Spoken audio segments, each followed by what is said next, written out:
All right, well, I've got 7 o'clock, so let me call this committee of the whole meeting of the Arlington Heights Village Board to order on Monday, May 30th. No, it's Tuesday. Tuesday, May 30th, 2023, and ask you if you would all please rise and join the village board in the Pledge of Allegiance. I pledge allegiance to the flag of the United States of America and to the republic for which it stands, one nation, under God, indivisible, with liberty and justice for all. Since our clerk is here, Becky, you want to call a roll? Trustee Schwingbeck. Here. Trustee Dunnington. Here. Trustee Bertucci. Here. Trustee LaBedz. Here. Trustee Baldino. Here. Trustee Grasse. Here. Trustee Tinaglia. Here. Trustee Shirley. Here. President Hayes. Here. Well, we continue on this evening with our departmental reports. And Randy, introductory comments? Well, I think we can jump right into it. Okay. We've got the finance department is kicking things off tonight. All right, welcome, Finance Department. You got your whole team here. I do. So first of all, I want to thank the board for going through this process. It's a lot of extra effort on your time to do this on a biannual basis. But I can tell you all the departments really appreciate the opportunity to take this time to present to you and have a little more informal talk with you about our departments. So thank you for that. Tonight, Mary Ellen Juarez, our Assistant Finance Director, and I are going to be doing the Finance Department presentation. But before we get there, I want to introduce some fellow finance folks we have here. To my left, we have Alexis Molson, who's our Accounting Manager. We have Kevin Baumgartner, our Accountant Budget Coordinator. We have Georgine Voigt, our Customer Service Supervisor. And then you all know Becky Hume, our Village Clerk. These are the key supervisors in the finance department, except for the purchasing coordinator, which is vacant right now, but soon to be filled. So we'll have some news on that soon. So the finance department is primarily an internal service department of the village. And we have internal customers as well as external customers. And as you can see up here, internal customers include yourself, village manager, departments, all of them, employees, pensioners, and the like. External customers, residents, vendors, other governments, et cetera. And each year, the village finance department tries to present timely and accurate information to all of our customers. We also try to keep a very lean department. And as you can see here, in 2015, our full-time equivalent, FTE, was 18 positions. It is currently in 2023 at 16 and a half positions, which is a decrease of 1.5 positions. And each time we have a vacancy in the department, we look for ways to see if there's efficiencies or capabilities in the department so we could make it even leaner, or technology changes can help us too. In this case, we combined the accountant and budget coordinator positions, Kevin's position, and he does both very ably. We were able to reduce one position. We also decreased our administrative assistant position from a full-time position to a part-time position. Maggie Matteo is in that position. She's not with us tonight. But so those two made the decrease of 1.5. This next slide shows the entire department. And as you can see, kind of to the lower right, there's a vacancy in the purchasing coordinator position. And at the bottom middle, we have a water billing clerk vacancy. We've literally been interviewing for months for these two positions. And I'm happy to say we've picked two very good people, and they're going to be able to start in June. So we're looking forward to being fully staffed with everybody. So at this point, I'm going to have Mary talk about some of the activities and projects of the finance department. Okay, well, this page is the scope of the finance department's services. Included in the first section are the core group of activities that take place throughout the year. We prepare all the required information for the audit. We prepare and forward all the necessary information to our actuaries so that they can prepare actuarial reports on the police and fire pension plans. These reports provide funding valuations to determine the village's contribution levels to the pension plans, which helps determine the property tax levy. Information is also provided to prepare the OPEB actuarial report, which provides the basis for the post-employment benefits liability. Sections of these reports are also presented in the audit. We prepare the CIP biannual budget. We prepare 3-year projections with salaries and expenses for the budget and the tax levy. And the annual activities also include the village clerk's responsibilities for the elections and the voter registration. In addition to our annual activities, the Finance Department is responsible for the daily activities listed below, which range from payroll, utility billing, accounting, coordination of the FOIA responses, the customer service representative, and the management of the Metropolis building, along with planning and public works. This page is a listing of our special projects. The Finance Department has been involved in a multi-year implementation project with the new Tyler Technologies ERP software, Munis. In 2022, the Finance Department started configuring the financial system, from adding the chart of accounts, setting up workflow processes, and training the users.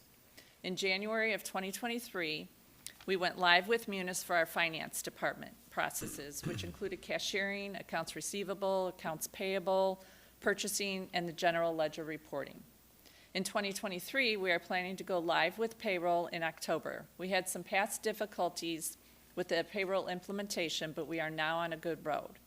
In January of 2024, we are scheduled to go live with utilities. We have two very good implementation consultants currently helping us to set up payroll and utilities now, which helps with the efficiency of transitioning to a new software. All right, and at this point, I'd also like to thank Mary and everyone else here. They've really been pulling the sled on this ERP software program. All through 2022, they were going to countless ERP sessions and training. I think it was like 347 sessions ranging from 2 to 4 hours each. These are the power users. These are the people that are highly trained and will help train others. They've gotten their jobs done at the same time as doing all this other work. It's been a lot of Saturdays. And it's, you know, they're looking forward to having Saturdays off. But they've really done a good job, and I just wanted to acknowledge that before all of you, because it couldn't be done without them. And then one other thing, another hurdle we had to get over was right before we went live in January, our finance department flooded because there was a pipe break in the vestibule in the village hall, and that was the day after Christmas. So a lot of us had to come in, move boxes, clean things out, and get ready to get the ERP on live. So we were all looking at each other going, okay, what's next? What are you going to throw us at next? So we got through it, so we're happy about that. Some of the other special projects we'll be working on is the Arlington Park Development Project. We're reviewing the health insurance program. Mary Rath will talk about that in a minute. We did have a meeting this afternoon about that. So we're moving ahead with that. One of the other things is a long-term plan for the parking fund. I've talked to the board about this before. Parking revenues are down significantly because of the hybrid works scenario and the like.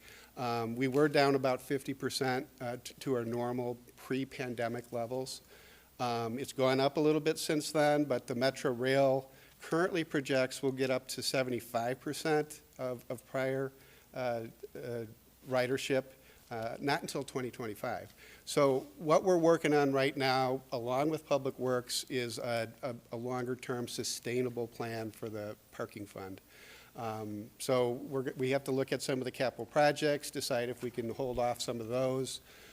We'll also have to consider possibly including those in a future bond issue. We'll have more to talk about at the end of June when we meet at the COW meeting for the budget ceiling process and the capital project update, and we'll include that as part of that. We're also planning the 2024 bond issue, and primarily for the lead service line replacement for water lines. That's got to be done by 2044, so we have a long time to do it, but we're pre-planning right now, trying to look at what we can do in terms of bonding for this, because you know we're looking for grants, but a lot of times the grants right now are going to marginalized communities, and we haven't qualified as yet, but we'll keep trying to get grants for that program. Next year, we'll also be working with Public Works on a 5-year water and sewer rate study. We do this every 5 years. The current study is going to expire as of January 1st, 2024 is the last increase, and then we'll have to look at it again. And when we do look at that, we look at the next 5 years in terms of all of our capital projects, in terms of our operating expenses. and then try to come up with rates that are able to pay for all of that. And as in the past, I can tell you that we're usually right in the middle of our comparables for other communities around us. We get our water through the Northwest Municipal Conference. It's a good deal from them getting the water. We're one of the founding members. Other communities have to get their water through the city of Chicago, which is much more expensive. So we're in a fortunate position to be able to do that. But we have and probably will need to consider future rate increases for the water main replacement program, which went from about $350,000 a year to $4 million plus per year and growing. So we want to keep up that program. I've also been a GFOA, Government Finance Officers Association National Budget Reviewer for about 30 years, and this is for their award program, and anything I learn there, we bring into the village's budget, so it's been a help with that. I'm currently a board member on the Illinois Municipal Retirement Fund, as well as the IRMA board, which is the General Liability and Workers' Comp Fund that we have. And you know, at this point, we're going to talk about some workload measures, and Mary, if you'll take the first couple. Yep. Oh, I'm sorry. Thank you. It's ready for me. Over the next few years, the following workload measures are expected to reflect changes that will have or will be made by the village. The village will be replacing over 18,000 water meters over the next 3 years. This is necessary since older meters slow down over time. These meter replacements will likely increase the water consumption and will help decrease water loss due to leakage. All right, the next section we have here is about freedom of information, and there's been some changes there, and I've asked Becky to give you a little update on that. Hi. So as you know, the Freedom of Information Act requires us to provide records upon request within 5 business days. So I just thought I'd give you an update on numbers because I'm part of the numbers team. We've had 1,722 in 2022. That's as many as we had last year. And the average number of business days we have been closing them is 3.3, but 50% or more are closed within 2 days. So the ones that take a long time, we seem to need all the time we can get, and the ones that are pretty transactional, we're able to close really quickly. Since we've implemented the new program, the Next Request software, we've downloaded over 2,472 records. Now, that's not necessarily one page, but sometimes a record could be 100 pages or something like that. So it's a lot of volume. So far this year, we've had 837 FOIAs, and that's an average of 167 a month. More than half of those, just slightly more than half, are police for records from that department. So the police records department handles those exclusively, and the rest of the team in Village Hall handles the balance of those. Is an example, sometimes it's a pretty straightforward. I'm doing an insurance claim. I need the record from the crash report, but sometimes they're more involved. And this is an example of one of those. This was the most recent Chicago Tribune FOIA, and that's what it looks like. And we have to go through and do all the redactions, and it's very time consuming. We don't print them all out. Don't worry. I just did this as an example so that you would understand what that can mean for us when we get those, and we have to get it out in 5 days. So it's a lot of work. We're on it. It seemed we're about 10% more requests 2022 over 2021, yet to see what that will look like for this year. And of the requests we've received, about 18 of those have been about the bears. So it's not that that's the only driver of the increase. Thank you very much, Becky. And just to let you know, this used to be handled or coordinated through the legal department. Becky's taken that over with the assistance of some new software, which really helps a lot. But you also contact our legal counsel in certain cases that are needed. Absolutely. Right, for redactions and the like. So beyond the workload measures, the next few slides are going to talk about some data points that we really feel are important. It's just, these kind of data points we show you all the time during budget ceiling or budgets or whatever, so they'll look very familiar, but Mary's just going to talk about them, a couple of them real quick. The first is the sales tax history. This is a key revenue source for the village. Tax receipts have increased from inflation and internet sales. You can see it has been the largest increase in 20 years. This year, the top 100 sales tax contributors consisted of 9 online internet businesses that contributed $2.2 million from internet sales. Prior to 2021, we did not have access to this. Now we're at the income tax history. From the bar graph, you can see that this is increased, and this is mainly due to inflation and low unemployment rate. Now, in terms of whether these are going to be sustainable or not, we're hoping they are to a certain extent, because when inflation rises, wages or prices or whatever, it usually stays a little bit sticky. But if unemployment or employment goes down, rather, we could see a decrease here. But we're consistently conservative in our estimates. As you can see in 2023, we already estimated it to be lower than 2022. I think actually it might be a little bit higher, but it's kind of early to tell at this point. So this next slide talks about the property tax history, and you can see from 2019 through 2022, we've had a 0% increase from the extended levy of the prior year to the proposed levy. So I want to make a comment, though, on the extended levy, just so everybody's aware, is the extended levy does include loss and cost of 1%. And that's applied by the county, and it's done in order to capture some of the losses that we have each year. We average about 2% of uncollectible property taxes each year. So even with this 1% loss and cost built into the extended levy, we're losing about 1% in collections each year. However, in March of this year, the village board approved 2 changes. One was to increase the loss and cost from 1% to 2%. That'll capture the entire average loss we've had over the last few years.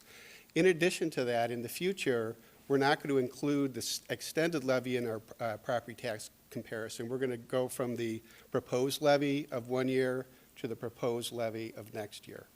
But we are going to have to do one additional presentation now, because according to the Truth in Taxation Act, we have to show the extended levy versus the proposed levy. Extended levy does include the loss and cost. It also includes any tax abatements. And as you know, in March, the board also approved a $1.6 million tax abatement to the 2022 levy that was paid in '23.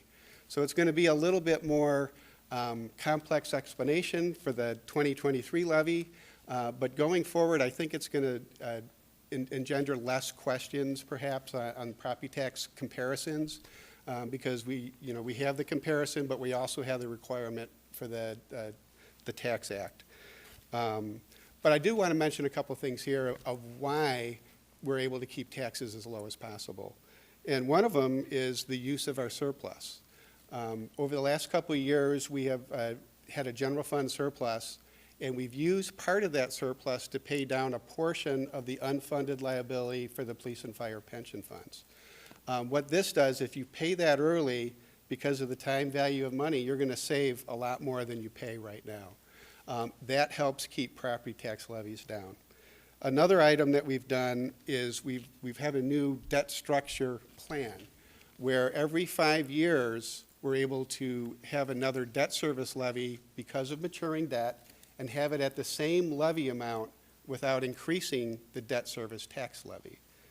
So for example, this is what we're looking at right now. We're $6.8 million a year is our debt service property tax levy. And you can see the same amount in 22, 23, and 24. We'll have another, as debt matures, we'll have another opportunity for a bond issue coming up in late 24, early 25. And so as that matures, we can go back up to the $6.8 million level, and then over the next 20 years, that new bond issue would be built in. But the beauty of this is every 5 years, we have an opportunity for a bond issue, and there's always infrastructure needs. Usually we have a list of needs longer than we have in terms of bond money. But this is another thing that keeps that property tax levy level from year to year. Finally, the other thing that helps keep this very down quite a bit is what Mary just talked about. The income tax and the sales tax receipts have been much higher than the past 20 years. And with those revenues, we're also able to keep property taxes down. All right, this presentation I just like to show because it's interesting to me. Personnel costs cover 80% of the general fund budget. In 2022, we had 473 total full-time equivalents in the village. In 2023, we're at 430. Now, the biggest difference of this came during the Great Recession when we really had to reduce our staffing levels because property taxes were being pushed, income taxes were down, sales taxes were down. So it was a very difficult financial time, and a lot of tough decisions were made to bring this in control. We were about 10% at one time as far as a total decrease. We're now about 9%. We're also looking at possibly adding a couple police in the near future for public service officer type positions in a school district. However, in that case, the proposal is to have the school district pay for the wages and the village would cover the benefit cost of that. But you can still see that we're significantly down from where we were in 2022. And then I'll let Mary talk about this slide. This is a survey of our comparable communities. You can see that we're roughly in the middle. This shows the estimated annual revenues that we receive from the average home. Next, soon we will be showing or eliminating the vehicle stickers and the dog tags, and this will make us even, maybe go even lower for providing more services at a less cost. Right now, we give a high level of service for a lower cost than half the surrounding communities. Next is our key accomplishments from the past year. We've planning and the implementation of the ERP. We implemented the DEI tracking for purchasing by requesting information submitted on submitted forms from vendors and reported the DEI data on the annual treasurer's report and the performance measures in the 2023 budget. We proposed and implemented the board-approved plan for the 6.78 ARPA federal grants that were used to augment capital, water, and fleet operations. These funds came in over 2 years in 2021 and 2022. Finance developed a unique finance plan to help cover the cost of the al fresco downtown dining area. And al fresco restaurants pay an additional 0.75% FPT. We prepared the board-approved general fund surplus plans in 2021 and 2022, which bolstered the village's capital funds and paid down a portion of the pension fund's long-term liabilities. Finance will continue to develop a plan to cover the cost of the state-mandated requirement to replace the public portion of the lead water service lines by 2044. All righty, and now in the interest of time, I'm going to go through these next couple slides pretty quick. Things we have to do from 2023, most of them we've talked about already, the ERP system, the 2024 bond issue, 5-year water, sewer, and rate study, and then we also will continue to investigate a potential new streaming tax. We're seeing our capital, or our cable TV franchise fee revenues going down a little bit as more people are using streaming services. However, the franchise fee is not applied to the internet, so it's not applied to streaming services. A lot of towns around us have implemented this. We've looked at it. It could generate some significant revenue. However, we've been in a position where we haven't had to take this option, but that is definitely something in the future that we would look at. Current anticipated challenges, we got the normal business cycle as always. We're in the upside of the cycle right now. We'll eventually go on the other side. The state budget, it's been very good. However, they do still have a long-term structural deficit, especially with their pension plans, so that's something that we're going to have to be aware of down the road. Other economic challenges include the availability of goods, the long-term status of malls and big boxes. You know, with the internet sales and that, are they going to be viable in the future, and what is the effect on our revenues going to be because of that? Parking garages we've talked about. The competitive labor market, I mentioned earlier, and then implementing the new ERP system. And then finally, the village's conservative practices have allowed us to maintain a solid financial position. And we know that technology and societal changes will happen, and we'll continue to adapt to those changes. But I think I've told you this before, I think the key to keeping things stable in the long run is always looking ahead a few years and not looking just the next year. And we promise to continue to do that, and I'll open it up for questions. Well, thank you both, and thank you to the whole team in the Finance Department for all the great work that you do for us. I'm so glad that we've got experts in the field in charge of that operation. I'm certainly not one of them, and so they said there would be no math for elected representatives, and so I'm sticking to that and putting my faith in you, and that's the great thing that I've always been able to rely on, is the trust that we have in our finance department. So we almost take it for granted sometimes. You know, you guys are just so steady in your performance and results. And so we very much appreciate all of your hard work in keeping us on the straight and narrow. So thank you. Questions from the board? Trustee Bertucci. Thanks, Tom. Thank you for taking my call this afternoon and getting some of my questions answered. And also, thank you and your whole team for what you guys have done and what role you take in zero levy increases. So, what I do want to ask is the streaming tax. Now, while I understand, obviously, sales tax and property tax and all that, and understand why we're doing it, but I always try to, when you tax something or someone, what is the cost to the village to have to let somebody do business with that or whatever? So tell me about streaming and why would we be taxing that, and what is would that be a tax just to tax and try to get more revenue, or is it in fact a something that makes us either more staff time or infrastructure issues? What would be the reasoning behind the streaming tax? So the reason behind that is that we're looking at a technology change right now and a software change. Mm-hmm. So before we just had cable TV, and we had all our stations on cable TV. Now we're seeing that being degraded over time because people are using a different technology. They're streaming their shows. A lot of people are cutting the cord completely and only streaming, Okay. only internet. So we're seeing our existing revenue shrink over time. So what a streaming tax does is recapture those entertainment dollars through a cable, because it's through the same cable, and making sure that people get taxed the same as people on a cable that stream. Okay. Do we have any upkeep from a cable standpoint, or we're just doing? It's almost like an entertainment tax. Then. If I could jump Go. in, Thanks, there Randy. is an infrastructure kind of right-of-way management aspect of this, and when everyone was on cable and everyone had actual telephones, we collected franchise fees because they would be going through people's yards. And, Sure.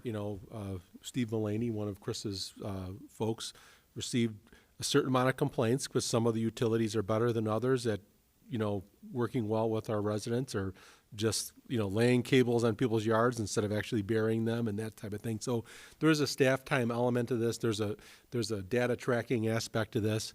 And, those same companies are still doing the same thing. It's not any less work for Mr. Mulaney than it ever was, but we are collecting less revenue because there's less people getting cable and using landlines. And so it's a little bit of both. Okay. I don't know if there's anything else you would add to that, The only Chris. thing I would add to it is that there's additional fiber companies being transferred all over town, and you have conduit placed everywhere, which will mean more Julie locates, and as well as more work for Public Works, just to make sure that those locates are safe every time someone does any excavation. So the more companies out there, the more work there is to track for our Public Services Coordinator, as well as Julie locates. Okay. Great. Right away, inspections, permits, holes everywhere, it does grow. But pretty soon I'll have nothing to talk about. So I was staying quiet. All good. Well, that's a good overview for when the time comes that you want to drill down on, no pun intended, on that issue a little bit more. I'll have an understanding better of why we're doing it. So thanks. That's all I have, Mr. Mayor. Trustee LaBedz. Thank you. And thank you, Tom, Mary, and everyone else for all your hard work and your yeoman's work with the ERP and the flood and all this other extra stuff that you didn't know you were going to have to do when you started your jobs years ago. I have a few questions and comments, and actually just to jump off of what Trustee Bertucci was talking about on the streaming tax, is it that you would tax the individual service? So like I have Disney Plus, that would get its own tax. And if I also have HBO, that would get its own tax. Is that how it works? From my understanding, I haven't done the deep dive on it yet because we're not ready to do it, but from my understanding and talking with Evanston, that's what they do. They talk to the providers of the streaming, and then that's how they collect the money from them. So somebody knows who's streaming what. Right. Okay. And, probably some of the small streamers you won't get to, but we'll get the major ones. And then how does it work with people? Because I know plenty of people who will, there's a particular show they want to watch, so they're going to stream a service for 6 months, and that show's over, and they drop it or whatever. So that sounds like it could be rather involved. Yeah, there'll be some interesting dynamics. You're right. Okay, something I guess to maybe look forward to. On the fire and police pensions, remind me again, I'm sorry, I always ask about this, but one of them is, we're part of a consortium, and the other one that hasn't been determined, or that's still in the legal process. It's getting close. So the state passed legislation that for all the downstate police and fire pension systems, which is everybody but Chicago, the investment part of that is being handled by a central investment fund. So when that happened, there was a series of deadlines for different size entities to send those funds to that consolidated agency. The fire pension fund elected to do that. And that was done over a year ago now, I believe. The police pension fund, however, decided to not do that and fight it in court, that legislation, in consolidation with other like-minded pension funds.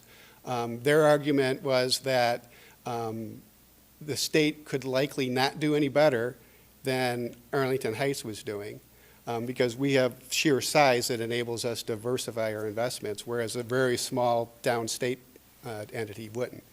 I did explain, as the treasurer on both funds, I explained the legislation to them. I said it likely wouldn't really make much difference to Arlington Heights because of our size, but I said if you look at it from a state point of view, it will help overall for the state. But they decided to, band together with others, and it's gone through court. It's been appealed. They've lost so far. The only way that I think they could go now is the Supreme Court. I don't know if that decision has been made, but it should be pretty imminent. I don't know if you've heard anything, Randy, about the status. So we're just waiting at this point to see where that goes. Okay, thank you. On the this is just a comment, but I'm really glad to hear that we're really seeing something from the internet sales tax, because over the years I asked, when are we going to be getting some relief from that, since we were losing brick and mortar stores. So I was really glad to hear that some of our big makes a big difference, as you can see right here in this slide. Yeah, so that's really good news. On the income tax, demographically, if I'm correct, we're a bit of an aging population. Do you think that might have some? I know we can't predict the future, but I could, see that possibly there might be fewer people employed who are still living here, and that could have an effect. Or, well, just so you know, for income tax, it's distributed by the state on a per capita basis. So all of the income tax from everywhere goes to the state, and it's per capita. Advantage for the village of Arlington Heights is the most recent census is ours went up a little bit, and the state's overall went down a little bit. So for now, we're going to benefit from that a little bit. I can't necessarily qualify that, but If I could jump in, I think the other thing that works in our favor is that we're still very much a destination community, school district-wise. But the other thing is, as you guys all know, there's a lot of interest in multifamily still in the community, and there's a number of developments kind of in the hopper. So many that it may actually make financial sense for us at some point before the next decennial census to do a special census, which will cost us money, but the additional per capita revenue we realize from a special census may offset the cost of the special census. So we're going to be monitoring that over the next couple of years, and Okay. there's probably a time when those lines cross where it may make sense. But so I think that we're still probably, when you look across the state, a winner, on this overall, I would say. Net winner per capita wise. Yeah. And it's completely per capita. I mean, the 6-month-old and the 85-year-old and the 45-year-old, Both count. we all count. Yeah. So, okay, well, that's interesting. Thank you. And then I have a couple questions for Becky on the FOIA. Is it state law for 5 days? Yes, it's 5 business days. If we feel that we can't fulfill it within that number of days, we can request 5 more days without giving a reason. And occasionally we do that. Okay, and requested of the requestor. Correct. We let them know we're going to need extra time. So if there are particular staff members on vacation, or the records are tricky to find, or we need more time for redactions, we can ask for additional 5 days. If it's a request that's might be considered voluminous, but we don't want to reject it out of pocket, we work with the requester and say, hey, this is so big, we can't necessarily fulfill it within that amount of time. Would you be willing to let us do installments over this next, and we'll promise you this many documents within this amount of time? Usually they'll agree to that. Okay. Otherwise, we would just be declining it because it was unduly burdensome. We try not to do that whenever possible. Okay, thanks. And then for redacting, you have software to help you with that? Yes, we do, and it's super helpful. Sometimes certain records are easier to redact than others, especially if it's a cell phone embedded in a lot of text or personal information that we wouldn't want to share about a particular individual. So sometimes it's really, really helpful. Sometimes it's not helpful. It just kind of depends on the record that we're working with. Okay, thank you. Thank you all. That's all I have. Trustee Shirley. Thanks, Tom and Mary Ellen, for the presentation. Appreciate that. So I got a few questions, and it'll be painless, believe me. So on this internet sales tax, so 2021 was the first year where it was collected? January of 21, Right. right. So was that started collecting then because there was a mechanism for us to get the money, or was that the first year that it was collected at all? In other words, did someone else get the money in 2020 for internet sales? It didn't come to the municipality, or, do you know? It was going, prior to the state legislation to make the change so they could divide it up by zip code or whatever they do, it was going to the state and then being remitted to a certain extent to us, but most of it to the state. Got it. But when they made this change, and not everything on the internet was taxable. That's the most important piece of this. Okay. So the new legislation made it taxable over like $100,000 minimum for a business. And they said you have to send it to where it's being delivered, the material is being delivered. So Got it was a real boon for us especially. Yeah, I was just curious how that all came. And then at the same time, we've been losing sales tax for, a decade prior to that, slowly but surely every year. Okay. So then with the vehicle sticker, I just want to make sure I'm looking at that. So these surrounding communities were the only one at this point that still has it? Yeah, Mount Prospect did a trial no vehicle sticker this last year. And I talked to the person recently at a conference, and they're going to get rid of it for sure. So we would be last man standing if we didn't get rid of it.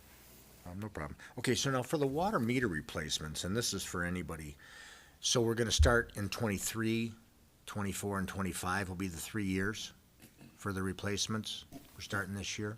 Again, I won't Question have mark? much to talk about, but that's not a problem at all. We're actually coming to the board next Tuesday, I believe. And it will be we're actually obtaining a contract now that will obligate the funds for 23, 24, and 25, but installation will not occur until 24 and 25. And that was beneficial to the contractor that was selected, as well as it gives us additional 6 months to get information out about the technologies that are available. Okay, so 2 years of replacements, we should be finished close to the end of 25. Correct. Not asking to nail it down, I'm just curious. That's So, contractual. yeah, so when we look at Next the. Monday, by the way, I want to make sure. Next Monday, okay. And people here on Tuesday. So when we look at the water loss table, I can't remember which table it is. I think it might be H or something. I just want to make sure. So we have like an 81% billing rate right now. Yeah, I know and this history we don't goes- have that on us in the not. presentation here. It's in your written Okay. documentation. And then, so I know that some of that loss is water main breaks, obviously, and leaky water mains, and then we have the meter issue.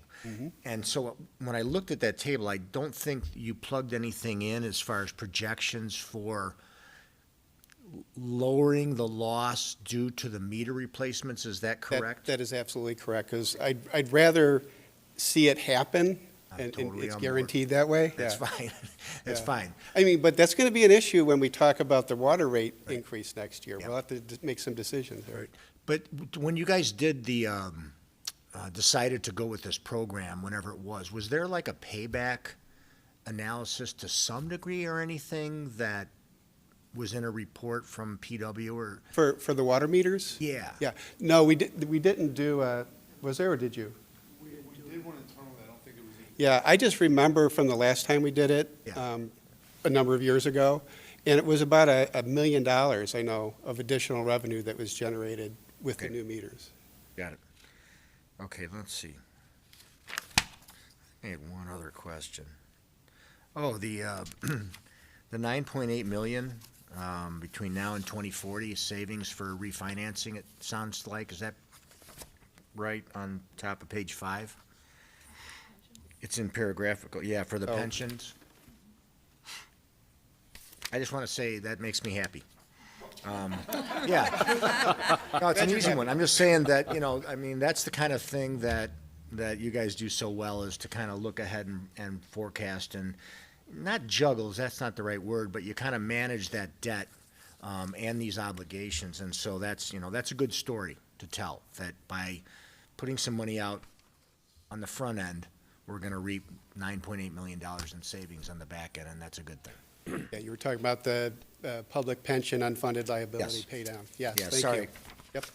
I didn't have it right, but anyway, you got it. Okay, that's all I have. Thanks. Trustee Tinaglia. Thank you.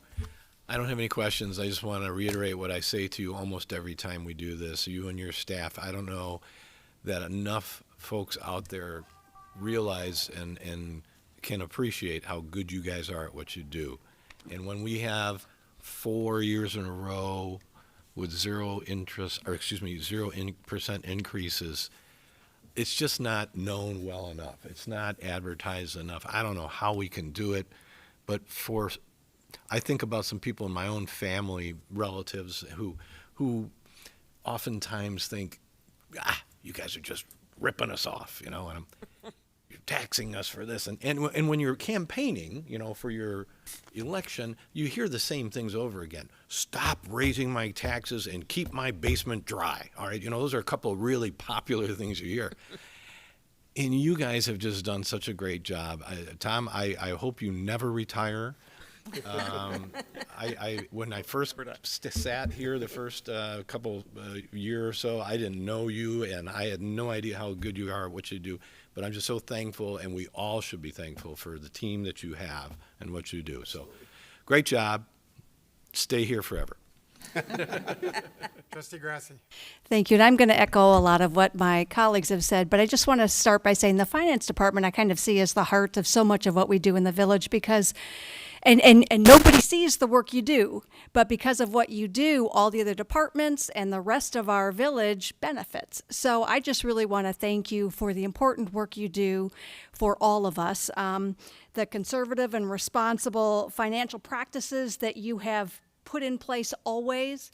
This shows in everything you've presented to us on the difference it makes by how you do, how you are so adaptive and open to the changes so that we have appropriate responses, and that forward-looking way of doing all of this just is working. So thank you so much. Yes, Trustee Dunnington. Thank you.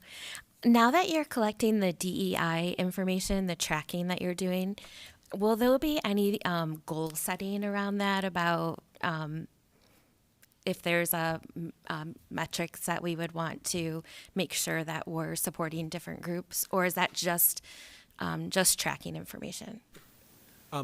Right now, we're just tracking, and I think the next phase is to figure out, first how we can cast a wider net to firms that are, minority, veteran, and diverse, so we can make sure we have as inclusive a procurement process as possible. But where we go from there is really that can be a subject of board discussion and this year's retreat potentially.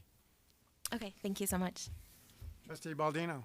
Thank you, Mayor. I also would like to echo my thanks to the Finance Department and the village clerk for all the wonderful things you do. I would also like to add my thanks for all the extra work that you do on the ERP program. That is something that is near and dear to my heart because it's something that I used to do. Don't do it anymore, but I know how hard it is to migrate to a new system, and so thank you for your efforts. The one question that I have is the question that I always ask you, and it's about the state taking a bite out of our revenues. And is there any light at the end of that tunnel? Is the state going to stop taking a piece of our tax revenue? And that, I think you're talking about the income tax. Is that what I thought it was sales tax? But No, it's income tax. Yeah, Okay. we used to be at like 10%. Now we're at 6.16%. Yeah, I know it went down. Is Yeah. there any hope that that's gonna? If you ask me honestly, I'd say probably not. Yeah. And the reason is eventually this business cycle will start to turn. State revenues won't be as rosy as they are right now. Yeah. And even though I know the Illinois Municipal League and everybody is really working hard to try to get some of that money back, I think it's going to be a long hill Yeah. to climb. Okay. That's my personal. What I was going to say, when I was in Springfield, it was a very big push by IML and all the local councils of government. But, the response, quite literally, we got from a lot of the state representatives is, yeah, we understand we owe you the money and there's an argument for it, but we also are getting people who are like taking care of foster kids and, people that don't have health insurance knocking on our door. So we've got to figure out where we're going to put it. And that's kind of what their answer was. Well, no, I understand why they're taking it. I'm just asking if there's any light at the end of the tunnel, and the answer is not yet. Not much. There may be a little bit of a bump up, I've heard. I think in the budget, a slight In bump this up. past budget, I'm not sure there was It was just over 6%. Yeah, it was just over, It's so it's 6.16 very now. slight, but not going back to where things used to be. And as Tom said, when incomes are high, this is great, and it looks like, oh, this isn't a problem. But when things go back down again, then all of the municipalities who are still expected to maintain those baseline services like police, fire, roads, et cetera, we have to scramble for money. So, Okay. Thank you, Mayor. Anybody else? All right, Mr. Eckloff, go ahead. I always have to say a couple things, and I'm going to, and this isn't because he's not doing a great job. You guys see the great work that Tom does all the time. You see, he's one of the department heads that you see a lot of, and you know how well informed he keeps all of us and how creative he is. But I want to just comment on his team. Tom did mention it, but I want to reiterate. The ERP project is a big project, and it's impacting literally every department. But for the first two phases of this, finance has really been ground zero, have been the guinea pigs, have been the steerers of this. And, it's not as simple as just, oh, we're just changing software. They really have to rethink every single process that we have. And that's hard. And that's hard. It's like, building a new airplane while you're flying it. And so sometimes you have very demanding passengers in the back saying, you need to fly it faster. And so they've done a great job. I always think it's funny and nice when Becky breaks the fourth wall and speaks at the meeting. So it was nice to hear from her. But that has been Becky has stepped up when we did transition of responsibilities with FOIAs, and she not only does it and picked up all this work that we have with the increase in FOIAs, but it's not like it's very easy when you're responding to FOIAs to get very jaded and get where you're just kind of cranking things through. She still very much cares about kind of the spirit of transparency and being responsive, and will challenge departments on is this something we really have to redact. And so we have a lot of respect for Becky, and Alexis too. She's been pulling double duty on top of doing her regular job, on top of working on the ERP. She has had to do a whole other job for the last how many months now? 6, but who's counting, right? It's kind of covering as our purchasing coordinator, and we buy a lot of stuff in a year, and so that's no small job. And so, but I can go on and on about all of them, but I just want to highlight that this is a very, very hardworking team. Not even talking about the great flood of 22 that they had to endure. Yeah. Well, again, thank you, Andy. Anybody in the audience? Seeing none. Thank you, Tom and Mary, and all members of the team, again, for all your presentation tonight and all the great work you do. Thanks. All right, thank you. See you. All right, next is the Human Resources Department, and Mary, I know one should get emotional. I know. Your last presentation. Maybe? You can get through it. I know. No. Thank you, Mayor Hayes. Thank you, Mayor Hayes and village trustees. Tonight, Kelly Livingston and I are going to present the Human Resources Department presentation. While our department is really small, in fact, this is almost 50% of us here tonight, the impact of our functions affect all village employees.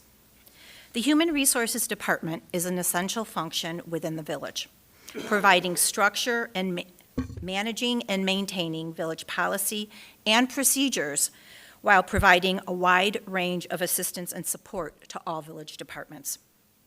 While the Human Resources Department administers traditional personnel and administrative functions, it is also involved with strategic planning, recommending, and implementing programs that positively impact both the employees and the village as a whole.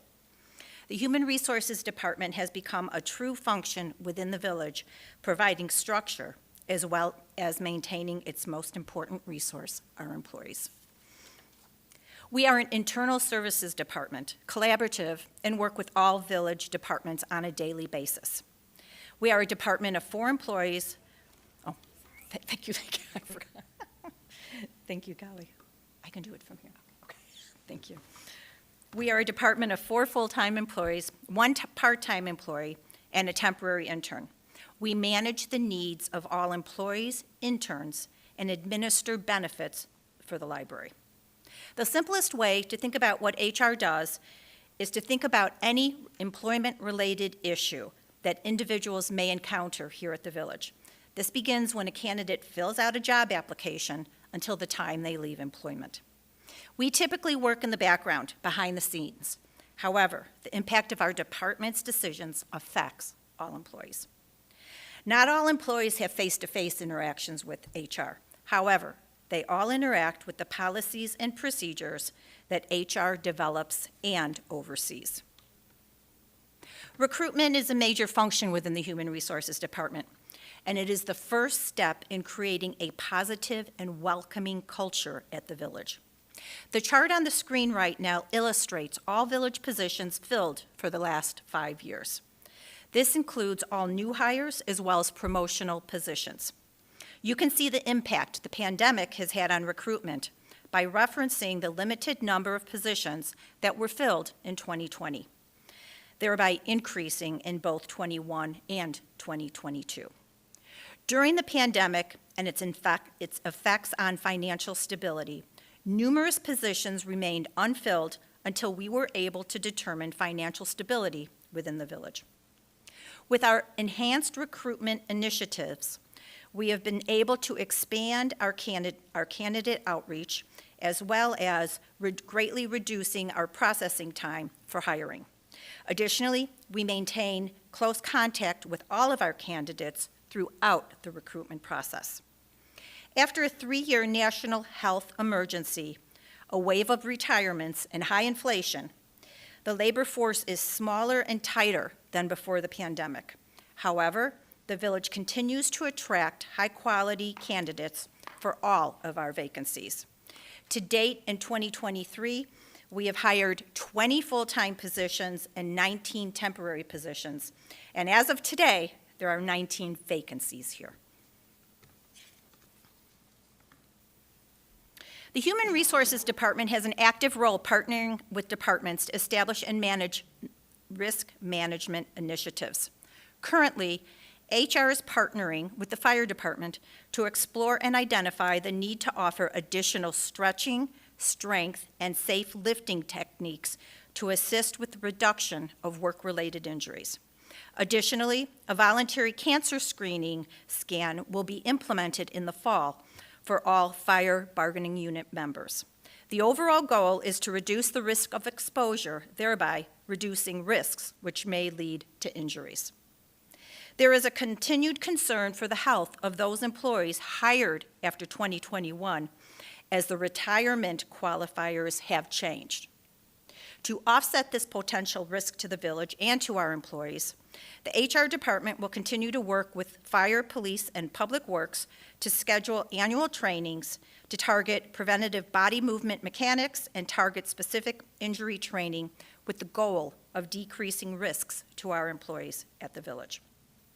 While the pandemic is no longer a crisis, the aftermath has resulted in both employees and the village reeling from the unprecedented amount of change that occurred. Employees at all levels continue to be worried about their health, the health of their family members, and their financial health. These concerns can lead to a general feeling of disengagement, which may raise mental health concerns and may lead to quiet quitting. That pandemic has intensified the sense of social isolation, highlighting the shift in acknowledging that mental health is something that people experience in all facets of their life. Additionally, people, and most importantly our employees, are more willing to talk about their mental health and are more apt to seek assistance when needed. Our police and fire bargaining unit members are represented by 2 unions. Accordingly, the Human Resources Department has certain obligations, including negotiating labor contracts and occasional labor management issues.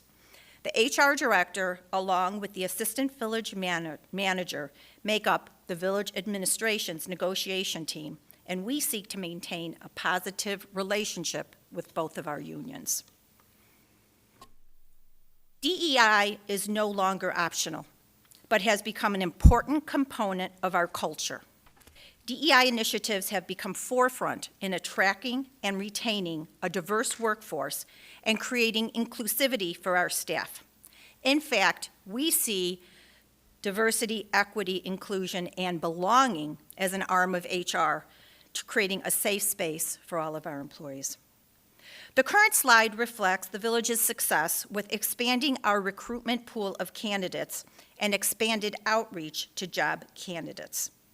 In order to maintain candidates' interest during our recruitment process, we have enhanced the level of communication to our job candidates and have also streamlined the background process with the goal of promoting a strong workplace culture with solid benefits. We continue to embrace skill-based hiring, asking the question, can this candidate do the job or can they be taught to do the job? This foresight greatly expands our candidate pool.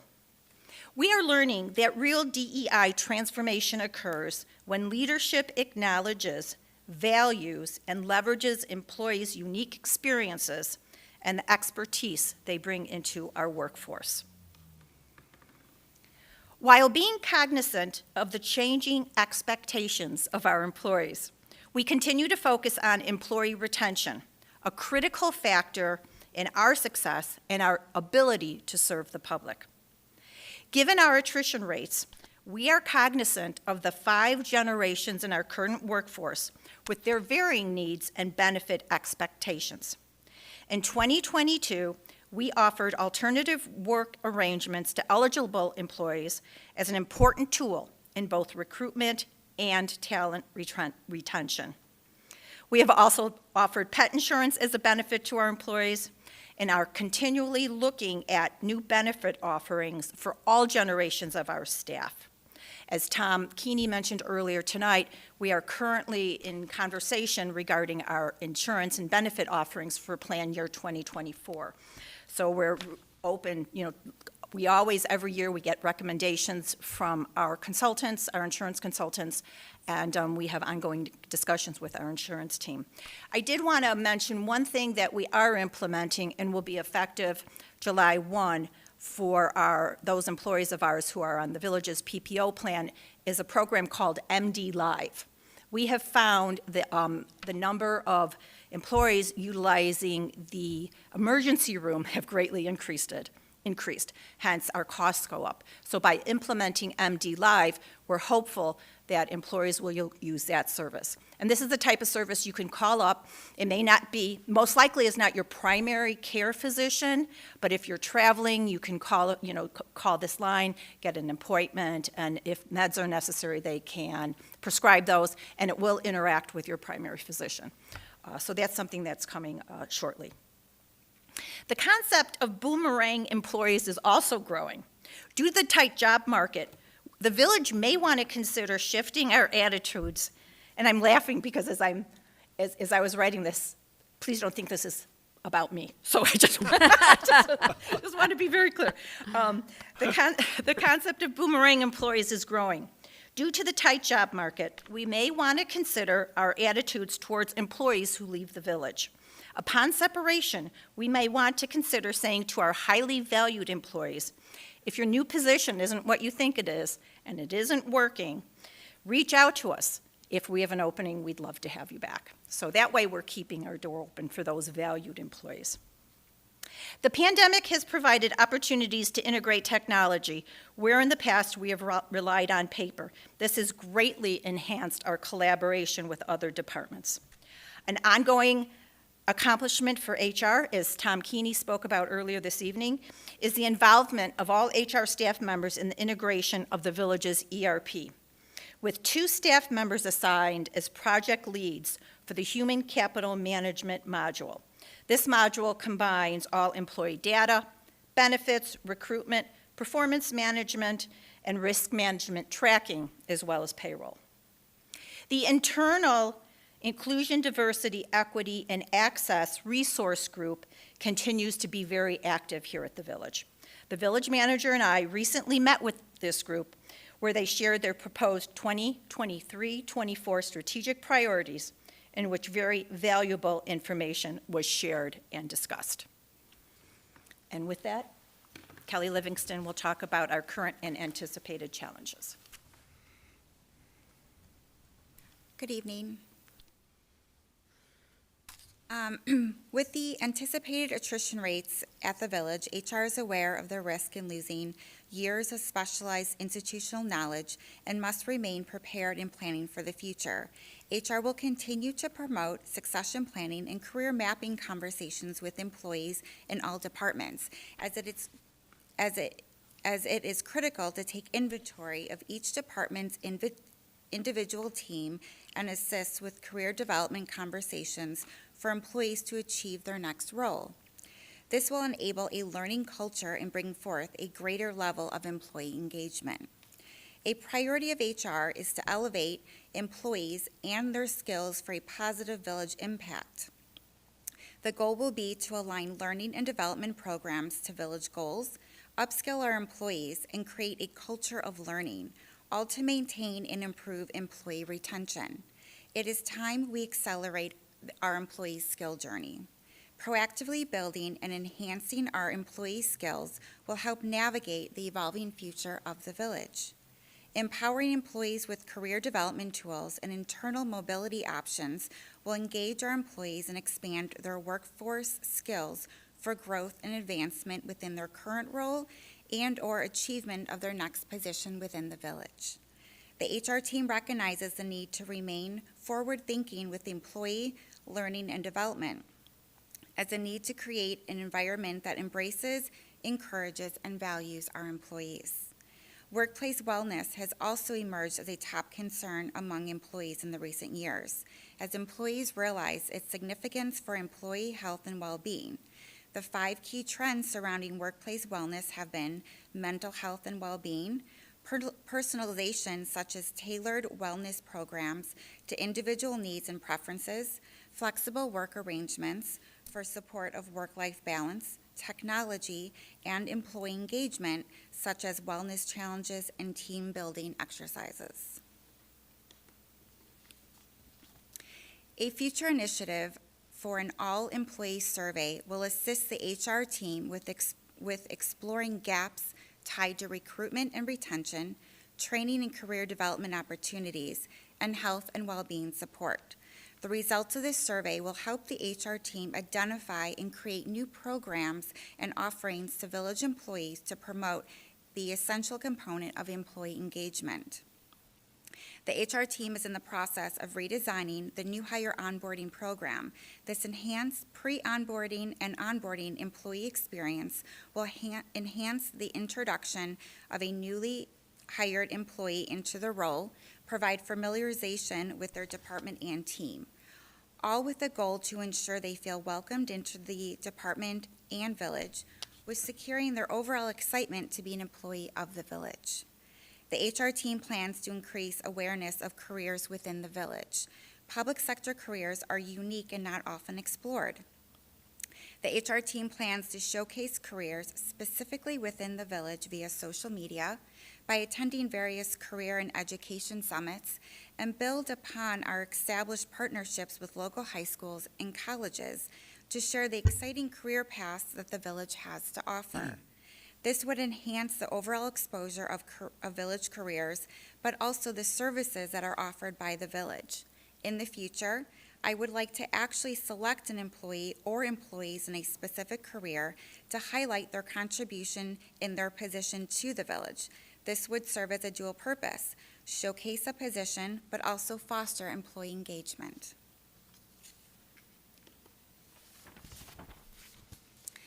Work has fundamentally changed because of the pandemic, and so have people's expectations of the employee experience.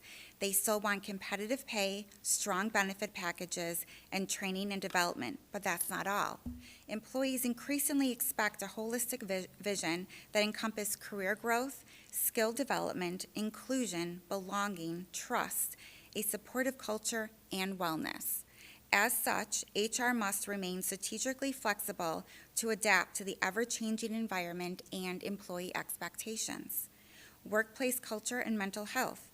As an emergent trend, mental health in the workplace is a focus on workplace culture. The HR team recognizes that workplace culture plays a significant role in the employee well-being and will continue to promote a supportive and inclusive work environment.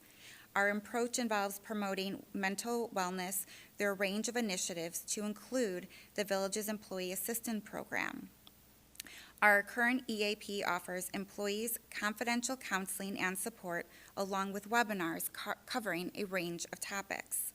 Prioritizing our employees' well-being in the workplace isn't just the right thing to do, it's good for the organization. By investing in our employees' mental health, we are creating a healthier, happier, and more productive workforce.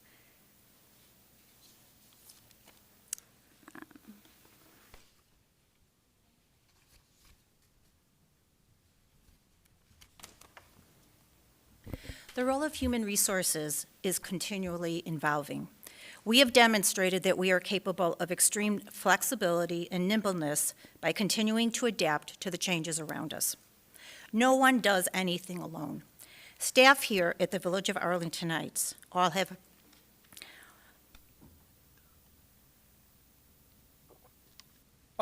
a common goal: to serve the public and each employee with respect, dignity, and the overriding belief that we can always do better. Sorry. As the great poet Maya Angelou said, I've learned that people will forget what you said. They forget what you did, but people will never forget how you made them feel. Thank you. Well, Mayor, you almost made it through. And so what you're showing here, Mary, is just reflective of your passion and dedication for your job, which is why we have such a great village staff and all of our employees that demonstrate, the same passion that you do and have for many, many years now. How many total years have you been with us? 23. So just amazing. And so we, a lot of what our 430 some employees are about are because of our human resources department and specifically our human resources director. And so for the past 23 years, you've been hiring the right people and making sure that you do all we can to ensure that they stay as long as possible. And so we can't thank you enough for all the great work that you've done for 23 years, and we're going to dearly miss you as you move on to the next phase of your life. And so we really appreciate all you've done, Mary. And so, Thank you, Mayor Hayes. yeah. And so I'm going to have to ask you some questions. Sure, though. And so, please do. That's why I'm here. Okay. I always ask the more kind of subjective questions rather than numbers. And so the questions that I would ask would be, when somebody's coming to interview here, I know it's a two-way street. When I interview somebody, I always ask them if they have any questions for me. And so other than how much are they going to get paid, what is the one or two questions that they ask of you about our village in general? Two questions come to mind. First question is, what is your longevity in the village? That's very important. Second question is, what kind of support do you get from the village board? Because that's very, very important, and I'm always very proud to share that we have the full support, that the board supports us and their employees. So those are the two questions. Okay, and then on the other side of that, when you're doing exit interviews, what are, other than they don't like the mayor, what is the? I've not heard that one Okay, yet. well, that's good, that's good. So what are the one or two things that they say in exit interviews that why they're leaving? Other than retirement, employees, depending on the department you're in, there's a limited opportunity for promotions. So employees from time to time will leave to get a promotional position somewhere else. What's also starting to happen, we're seeing, is employees who are leaving because they can work remote 100%. Well, public sector employment, that's at this point in time not viable, but that's becoming more and more important now to employees. Okay, thanks, Mary. Sure. All right, questions for Mary? Trustee Dunnington. Thanks. Mary, thank you so much for your 23 years of service with the village. I just noted on your presentation that you said for recruitment is the first step that creates a positive and inclusive environment. And I just wanted to say I noticed that on our job descriptions for recruiting, that it always has the salary information. And I know that's kind of a newer thing that allows for better salary equity. So thank you for doing that. I think that really shows what you were talking about with that first step of recruitment. So thank you so much. And I don't have the authority to do this, but I want to say, Mary, if things don't work out what you were thinking about, we have 19 open positions. So Thank you. Trustee Baldino. Thank you, Mayor, and thank you to our HR department for all the great work that they do. Let me also thank you for your help, your extra work on the ERP project, as I have said in the past. And thank you, Mary, for all of your dedication and commitment to this village, and not just to your job. I do have one question, and I'm trying to ask this question in a very gentle way. I don't want any details. I don't want to ask anything that we don't want to disclose in a public forum. But how are the negotiations with the police department going? Are we getting close? Are we hung up? That's a bit of a concern for me. They are ongoing. Okay.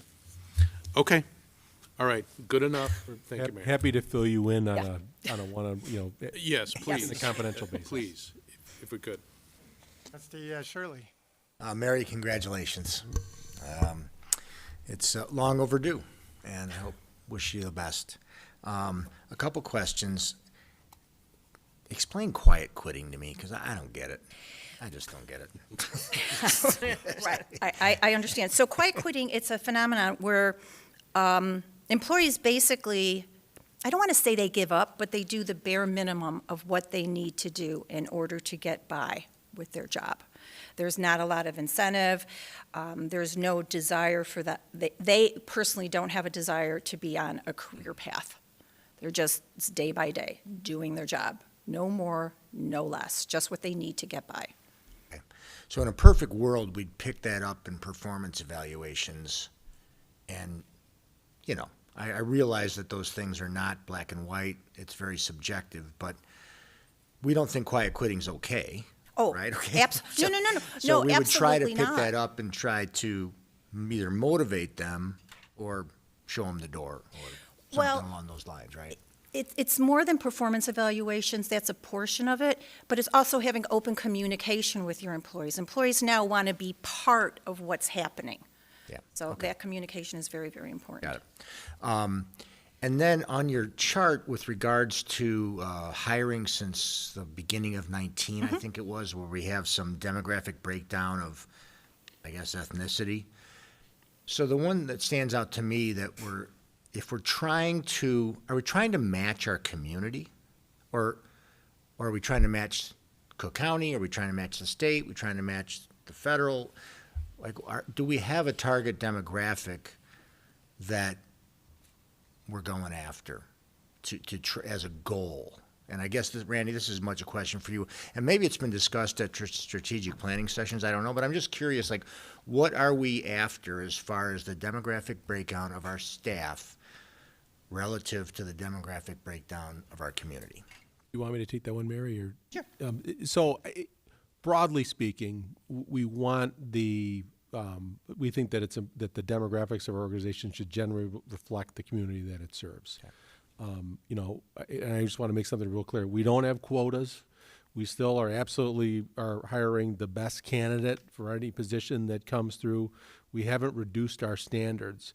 All that we're doing is we're casting a wider net. We're advertising in places that we normally wouldn't, and we're recognizing that the perspectives that people bring into the organization, we're valuing that as well.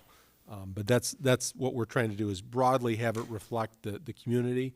But you know, it's something. There's a lot of different types of diversity, as you know, I want to hear probably is tired of me saying, you know, having, you know, engineers and accountants and police officers and firefighters on the same team is a form of diversity, because they all look at the world very differently, and we benefit from that. If everyone had the same degree and background as Mike Pagonis, we would go about problems differently than we do. And so, you know, there's a lot of different forms of it. That's our goal with this. Okay. And so I know that, like, the way we were approaching it is like casting a wider net, which is absolutely fine. So do we go after specifics with regards to Black, Hispanic, and Asian candidates? Do we have specific places that we outreach to where we think we can hit those demographics to generate more interest in working for the Village of Arlington Heights? What does that look like, I guess? Trustee Shirley, in order to answer that question, when we talk about broadening our outreach, there are specific websites and organizations and affiliations that we look for. I don't want to use the word target, but that we outreach to. So it's broader that way. We've also all of our postings. We've updated our postings to be more diverse, just in the language that we choose. So we don't choose one specific site or the other. We choose many different sites. Okay, thanks. The other thing, one other point I'll make. I mean, and there are examples too of our employees knowing that this is a value, seeking out colleagues in other towns, saying this is a great place that you know, meet some of these others, saying, hey, you should apply for this job, you know, that type of thing. And again, they're not getting the job, but they're, you know, we have some of our employees are seeking out friends and colleagues in other places, saying you should come work here, you should apply if there's a job opening. So there's real examples of that as well. Absolutely. Okay, thanks. Trustee LaBedz, then Trustee Tinaglia. Thank you, Mary. since I'm in HR and you're in HR, we often can communicate just, by thinking it. So, but it has been just an amazing pleasure to work with you, and so much of what you bring, your passion, your compassion for employees, for the staff, and it shows. And just the changes that you've implemented over the years, certainly that I've seen in the 10 years that I've been on, because as I liked your very last quote, we're humans first and resources later, because it's always bugged me to have human resources, or even worse, human capital. What's a human capital? But you are not that way. You are about we're all human, and that's what you bring, and I really, really thank you for all that, and we'll miss you deeply. I want to also thank the rest of your Kelly and the rest of your small but mighty staff, because when you think about it, what is it, 80% of our budget is salary and benefits? So we ought to be concerned about our employees. We ought to be attracting the best. We ought to be trying to retain the best, and make sure that this continues to be an employer of choice. So thank you for that. You mentioned in response to Mayor Hayes' questions about the, couple questions that applicants ask, and one of them was about the support of the village board. And this is just a little tiny story from yesterday's parade. When it was a great relief to me to see the extensive police presence, because I'll be frank, it made me nervous to be in a parade, and I stand up there on the float and I'm tossing candy and feel like sort of a sitting duck. And so I was trying to thank as many officers as I could along the route, whether I was walking or coming back or whatever. And we were stopped by the railroad tracks, or because they were letting cars go through Northwest Highway, and we were right next to one of the officers, one of the newer officers, and I said, thank you so much for being here. And he responded, and thank you for the board support. Mm-hmm. And that was really heartwarming to hear. And I certainly wasn't looking for that kind of a response, but it just shows the partnership that we have, the board and the staff, and how impressive that is. And thank you very much for that. So really, I don't have any questions for you, but I do want to wish you well, and I'll stop by Friday. All right, Trustee Tinaglia. Thanks, Mary. So, Mary and Kelly, you guys are obviously great at what you do for so many different reasons. And I wish you the very best. And as emotional as that is for you, it is exciting. It should be exciting. And you can go to the next chapter and do something wonderful again. I do have a bone to pick with you on this slide you have up here. Trustee Baldino, Bertucci, and Tinaglia. There's no Italian-American. Oh! Where's the Italian-American part in here? Randy, was that omitted on purpose? Do we need to get together? Must have been an oversight. I think you're overrepresented. Okay, I see how this works. So anyway, seriously though, you mentioned a couple things, two things that I think were critical in your presentation that made me think really seriously about why this is so important. And the first one was teaching the job. Sometimes it's easy to find resumes out there with 3 years of experience or 15 years of experience or what have you, and the person comes and meets with you and they're a lump of coal, right? And it's not so easy to find that human being that is excitable, coachable, and interested in the career path that you're offering. And I think, this is something that we've talked about in this boardroom with Randy before, and again, this is the culture of this building, of how things have evolved, and I think that's awesome. And I think, and I know you agree. You wouldn't have put it in there if you didn't firmly believe it, but that to me is important. And then the other thing that you mentioned was along the DEI presentation there, you added a fourth word, and belonging. Right? Making someone feel like they're part of a team. I can tell you that there are a lot of young candidates out there who want to be a part of something bigger than themselves. And I'll give you an example of a young firefighter who wears the blue shirt that says fire on the back. You know, maybe that person was somebody who was on team sports all their lives, and they become a part of a team in a locker room and part of a team in a village community like this then, and then part of a team in action on a fire like they might have been on a baseball field or football field. And this meaningful, really meaningful feeling like you belong to something. And so as much as it's possible in this culture that we are developing and growing here continually, having people feel like they belong, I think, is really critical. And so it's wonderful that you've recognized that through the years and elaborated on it. So those were my comments. I'm thankful to you and Kelly and the other 50% of your department for what you've done. The only question I think I'd ask you to maybe elaborate on is the work from home program that has become so prevalent over the last couple of years due to COVID and so on. Do we have a component of that in any of the departments here?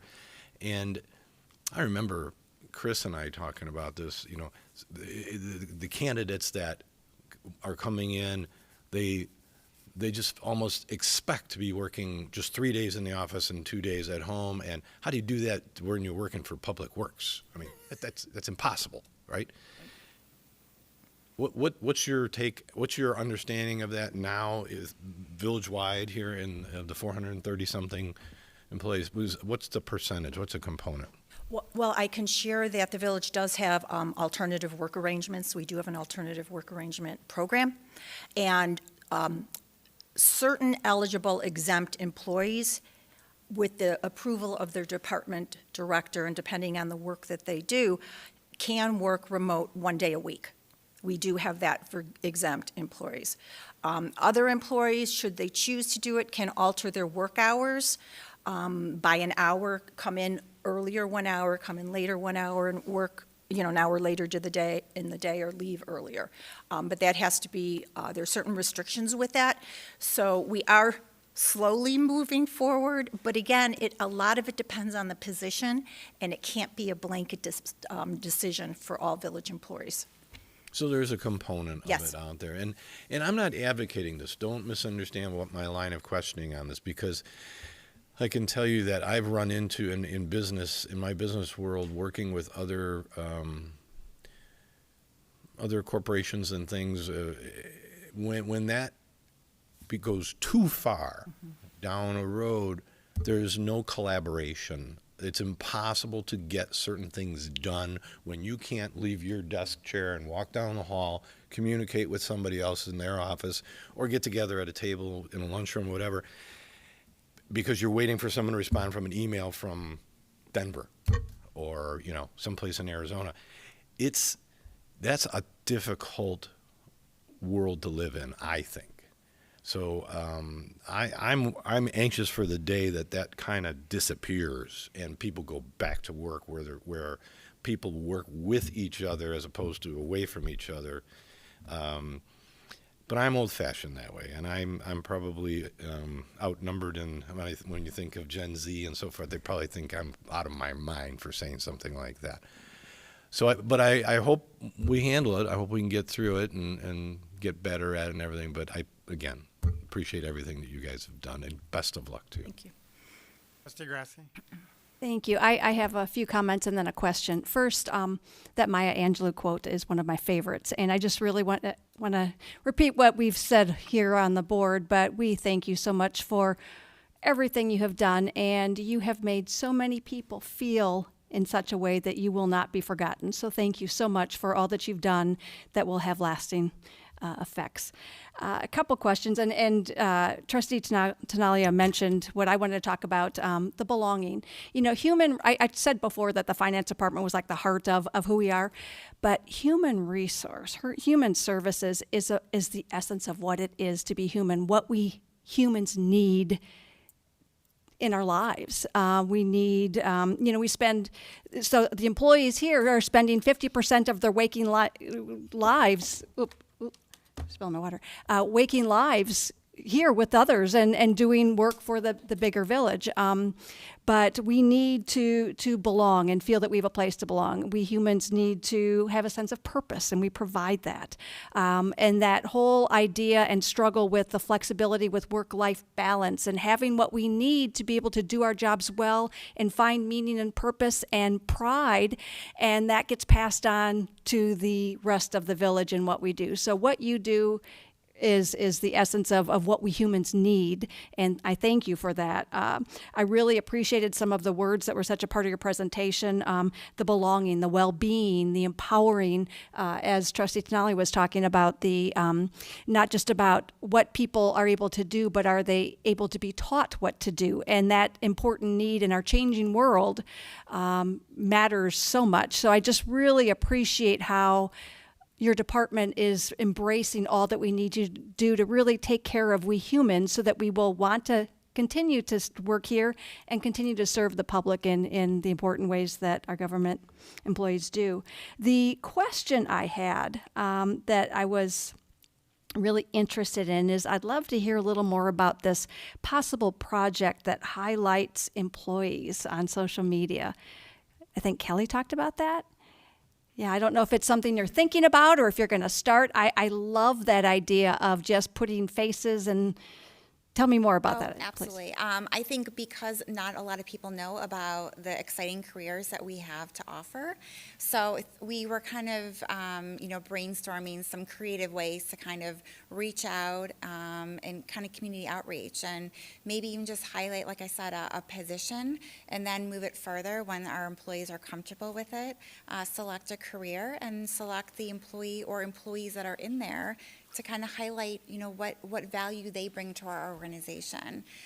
Because, again, dual purpose here. We're community outreach. We're, kind of explain a little bit more about the positions we offer, but also make the employee feel good to highlight what they bring to our organization to show their value. I really like that, and it's just really creating continued connections with employees and the public and connecting us all together in such a way that we better understand each other, even in our differences. So I like that. Thank you. Thank you. Mm-hmm. Trustee Schwingbeck. Thank you, Mayor. Mary, if you could come up, I certainly want to thank you for that's not why I'm asking you to come up, but thank you for everything you've done.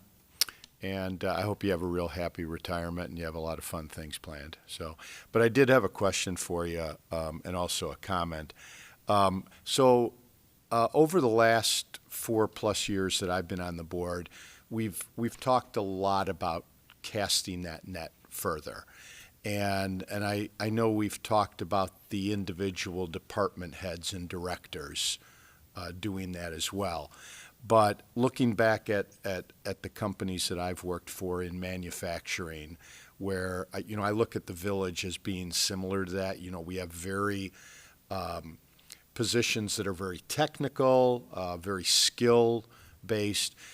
How often do the department heads go out and do the hiring and then come to you and say, here's the person that I want to hire, please set everything up and go hire them, versus you getting involved with those department heads from the very get-go on all of the interviewing? Great question. Up till this point in time, Trustee, Human Resources has been actively involved with every position filled at the village. So we post the position, we talk to the department head if the position needs to be reclassified, reevaluated, if the job description needs to be updated. HR has been involved with every single interview other than interns. So to answer your question, and before I answer that question, it creates consistency. As I'm sure you're aware, there are certain specific questions you can and cannot ask in interviews. Not to say that we couldn't train our department heads and our managers to conduct the interviews, but to date, they've not been directly involved until the candidates have been selected. However, I will say we do not schedule interviews until the department head or the manager supervisor looks at the resumes and agrees. We don't arbitrarily choose who they will interview under most circumstances. Okay, thank you. And then I just wanted to talk a little bit about your comments about remote working. In the industry that I'm in, it's heavy manufacturing, so the manufacturing employees have to be in the plant. But what I'm finding as a salesperson is most of the purchasing people have been remote since 2020 and have continued to stay remote.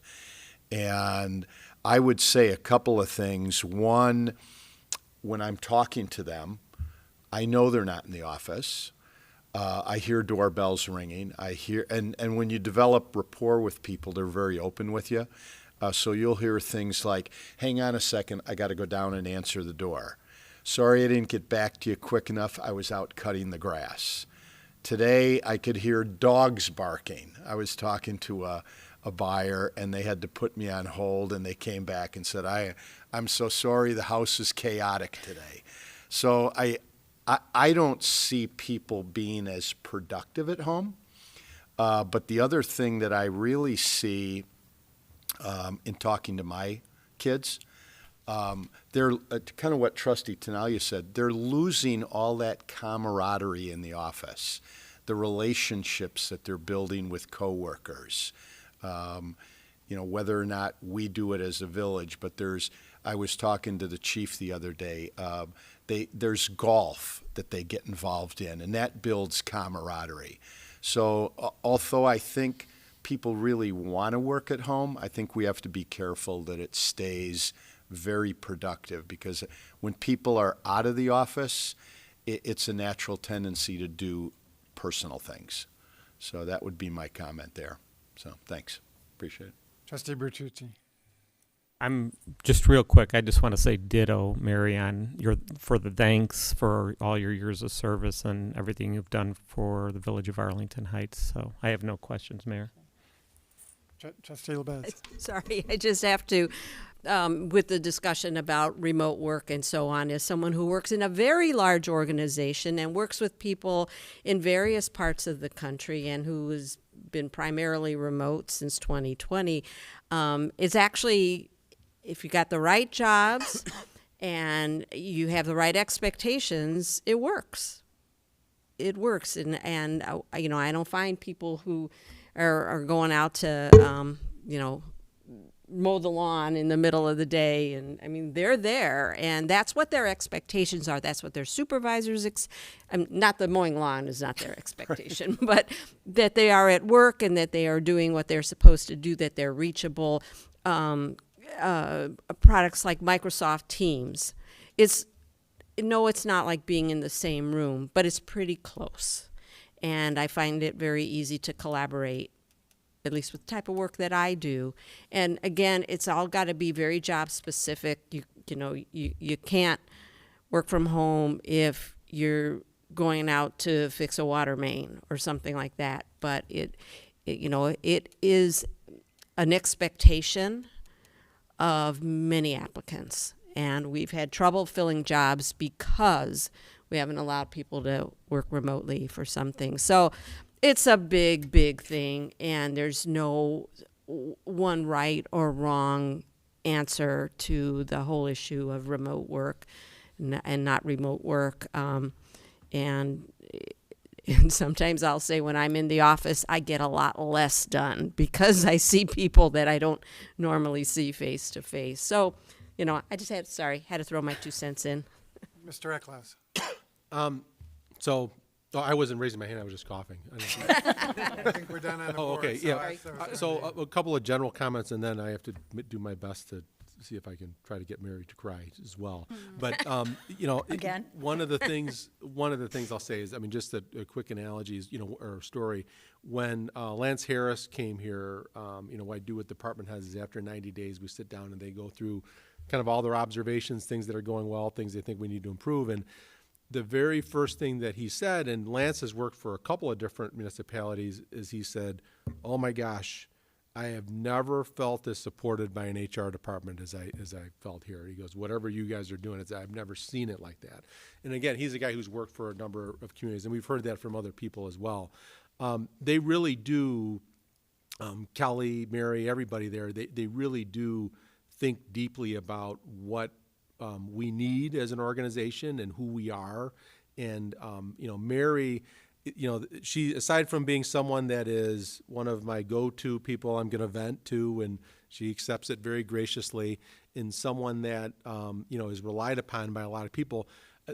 What I've been thinking a lot about Mary lately is she is like the strongest keeper of our organizational culture. And so I think of it as like this flame that's burning, and she's kept it alive during the Great Recession, during COVID, and on certain days where the wind was just blowing real hard, she keeps that flame going, and she is the one that, with the other department heads, she kind of pushes us and shames us into making sure that we're doing things the right way.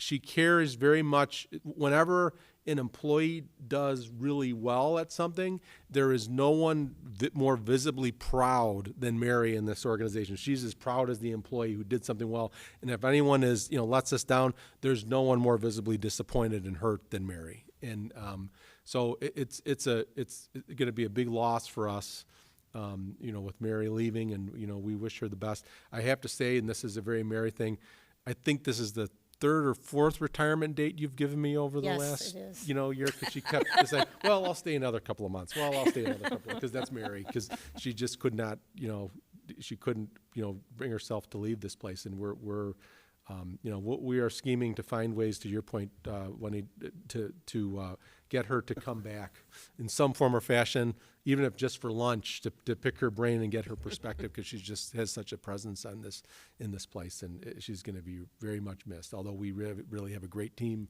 backing her up too, but Mary is a presence. So, thanks, Randy. Well said. Anything from the audience? Seeing none. May I? Last words, Mary. Thank you. First of all, I'd like to thank the village board and the village manager for your very kind and encouraging words. I really wanted to thank the board for your continued support and board guidance throughout my entire career. The village has provided for myself and for my family numerous opportunities, and so I just wanted to say I'm very grateful and very appreciative of all the opportunities. Thank you. All right, thanks, Mary. Thanks, Kelly, as well. We appreciate all your hard work. All right, Chris, we're going to try not to make you cry. I think that's gonna make us cry. Challenge. I was going to say, I don't know how fair this is. I am an engineer, and I'm following that. So that's going to be pretty tough. No, I'm good. But I did bring her the tissues. As a lot of you already know, my name is Chris Paperniak. I'm Director of Public Works and Engineering. I'm excited to present Public Works Department Annual Report. And tonight I have Rob Horn, Assistant Director, and Mike Pagonis, the Village Engineer. As I prepared for this presentation, I realized that there were a lot of things I forgot to mention, a lot of programs and special events. I didn't bring up the flood, the great financial flood of 2022, but yes, Public Works solved that issue. I don't bring up ERP, although we're involved in every module there is. We run projects. That's what we do. We don't boast about them until tonight, and I usually do a horrible job, just because we love to work. We love to do what we do, and we love the support you provide.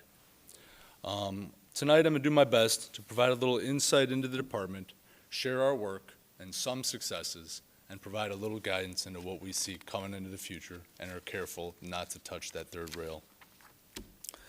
I'm the leader of the department. I have the Assistant Director, Village Engineer, 2 superintendents. I have an Administrative Support Coordinator and a Public Services Coordinator.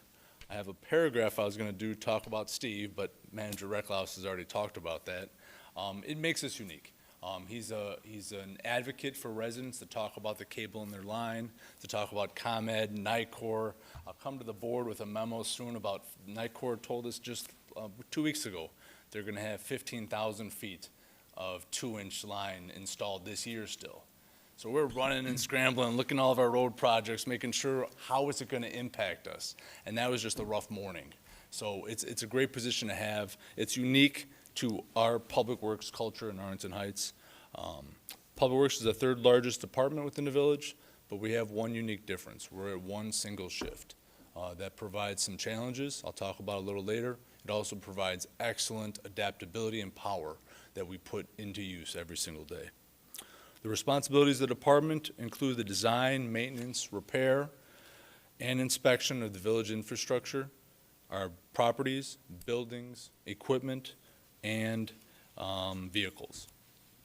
We're involved with all special events and weather-related emergencies, and we handle these responsibilities with 3 divisions and 9 operating units. Public Works is governed by numerous mandates. These mandates come from a variety of agencies, including IDOL, IEPA, EPA, Army Corps of Engineers, IDPH, MWRD, and the list goes on. These mandates are required by law and are at the core of our annual programs and services. These mandates are time-consuming, fluid, and often expensive to implement.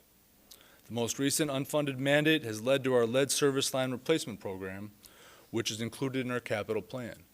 This single mandate will have a roughly $30 million cost over the next 20 years to bear.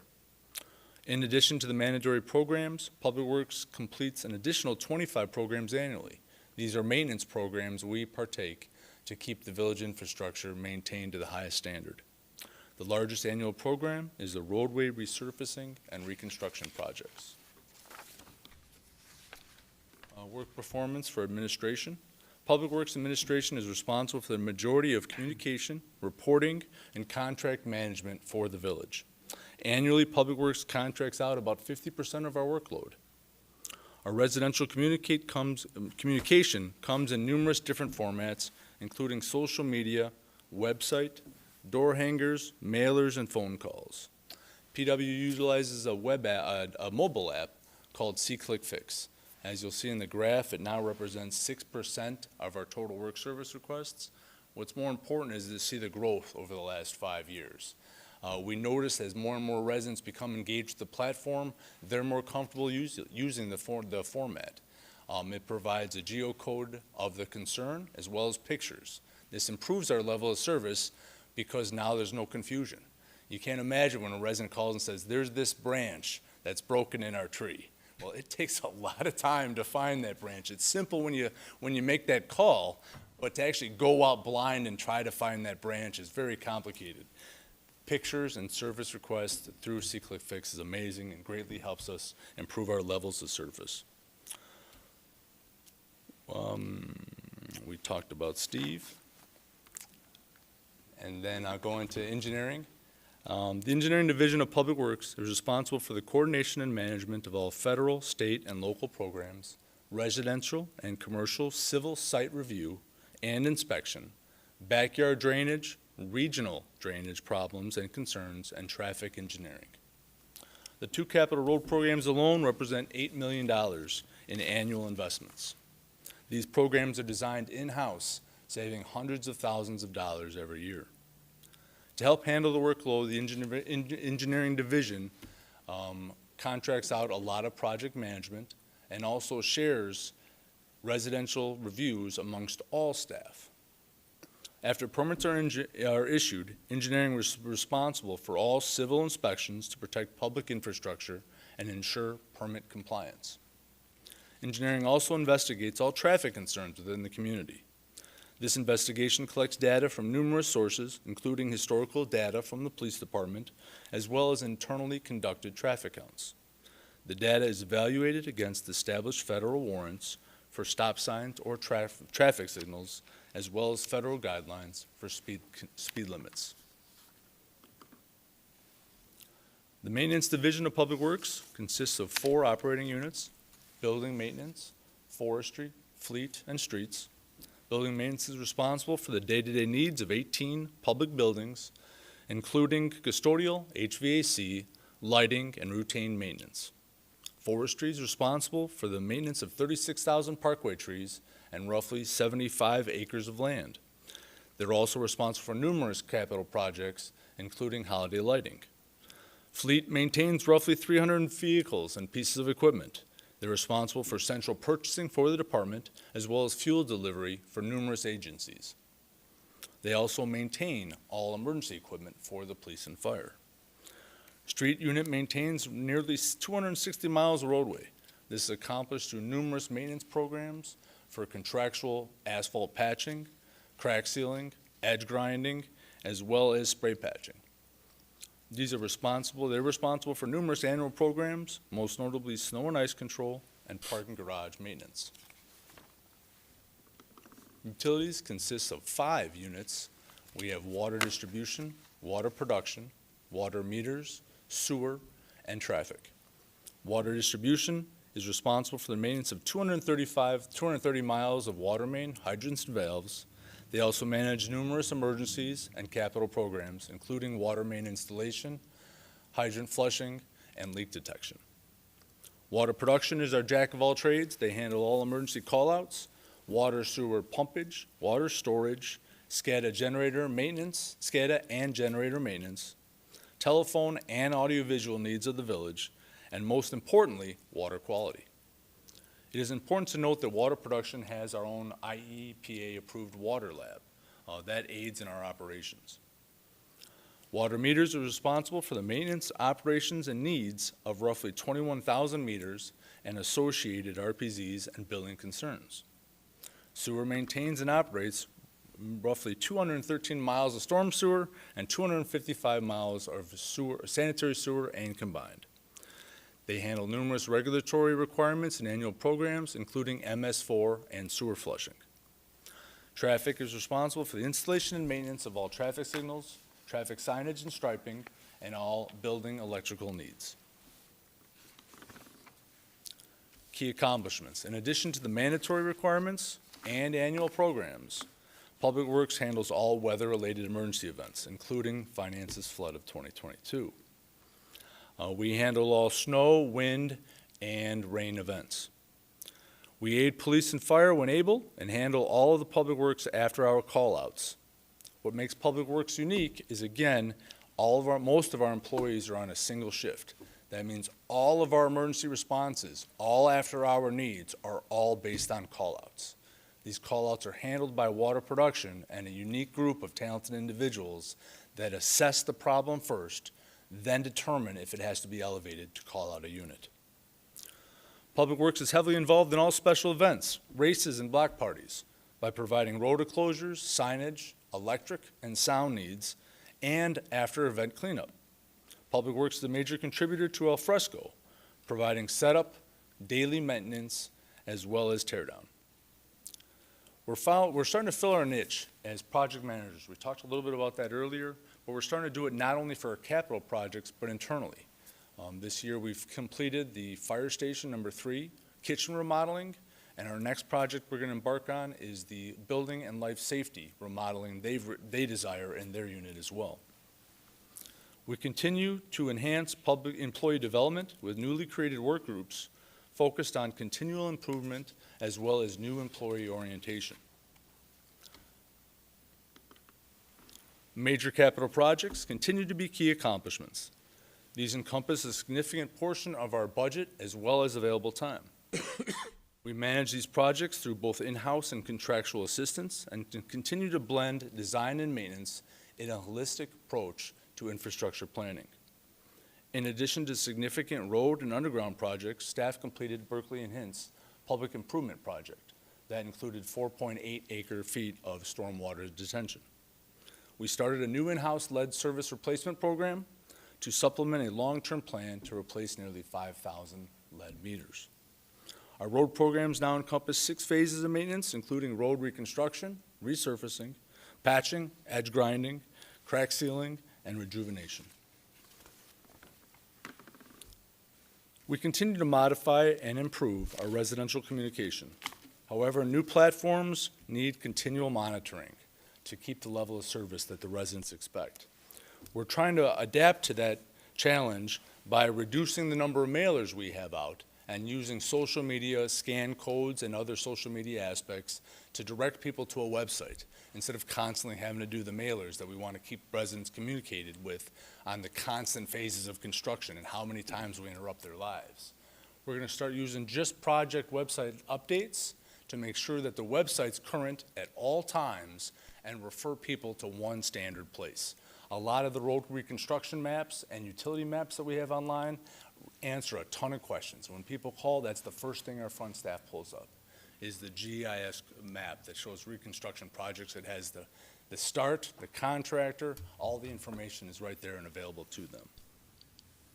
Technology continues to evolve and affect our operations. Our snowplow trucks have GPS.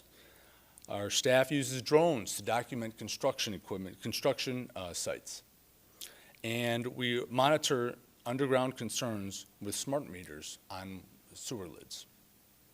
Although this technology improves our service, it adds a layer of complexity to manage. Capital projects continue to grow in scale, and staff has been aggressively seeking grants, and our success means more projects to manage with newer staff. Since 2021, we've hired 20 people. That's 20% of Public Works is new since 2021. We have 5 announced retirements in 2023 alone. Significant development will compete with staff's available time, as well as new projects require planning, permitting, and inspection. I think this slide does an excellent job on our success in grant applications. You'll see the list of projects we received federal funding for in the next 3 to 5 years. There are 10 road projects and 4 drainage-related projects. These projects are going to naturally compete with the needed mentoring and development of our new staff. We're becoming more engaged with our residents, appearing in schools, world of work, classrooms, job fairs, and farmers markets. Our staff loves to educate residents and children about what we do in school programs and to show them things in touch-a-truck events. We're proud to serve the residents of the community, and we're comfortable answering questions in the field no matter what day or time of night. And it brings to mind a thank you letter I had about how a resident approached one of our water main digs at midnight, screaming and hollering about what we did. And the resident kept going on and on about how kind the guys were at midnight. And again, it's culture. We talk about it all the time. It's absolutely culture.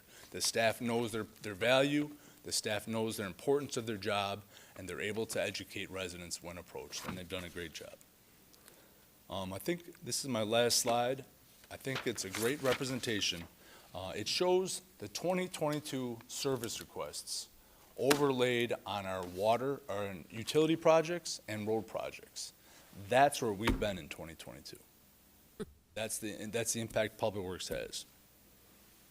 Thank you. Thanks, Chris. We've seen over the course of these past 3 nights of department reports how critical all of our departments are.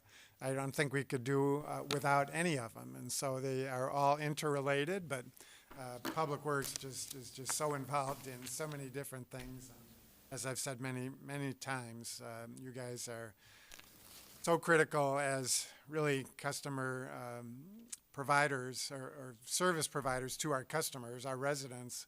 And I know they thank me all the time. I know they thank you guys all the time. They see you out there on a daily basis doing whatever. And so we just really appreciate all the hard work you do for them. I'm glad you addressed the grant applications because I can attest to the fact that you are very aggressive in that because I have to sign off on many of them.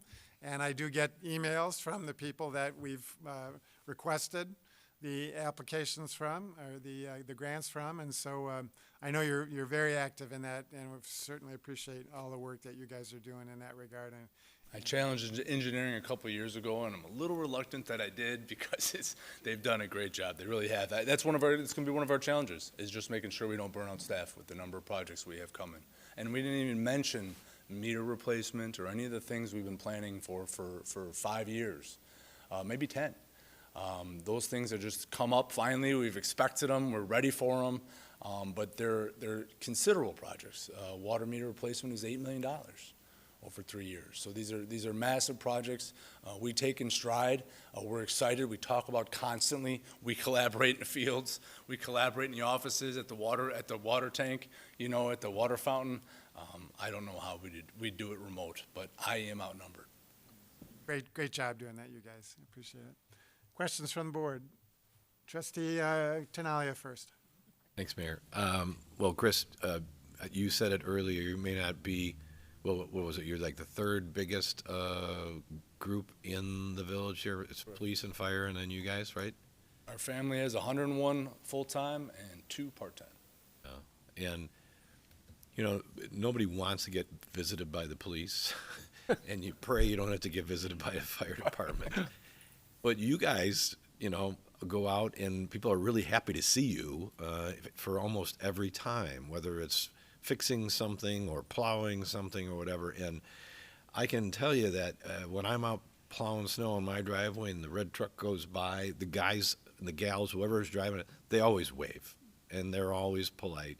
And I think this, you know, this slide and the one before it where you were with the children and so on, it's about community involvement and appreciating your job and the culture, as we've talked about. It's apparent, and I think our town appreciates you guys as much as you appreciate all of us.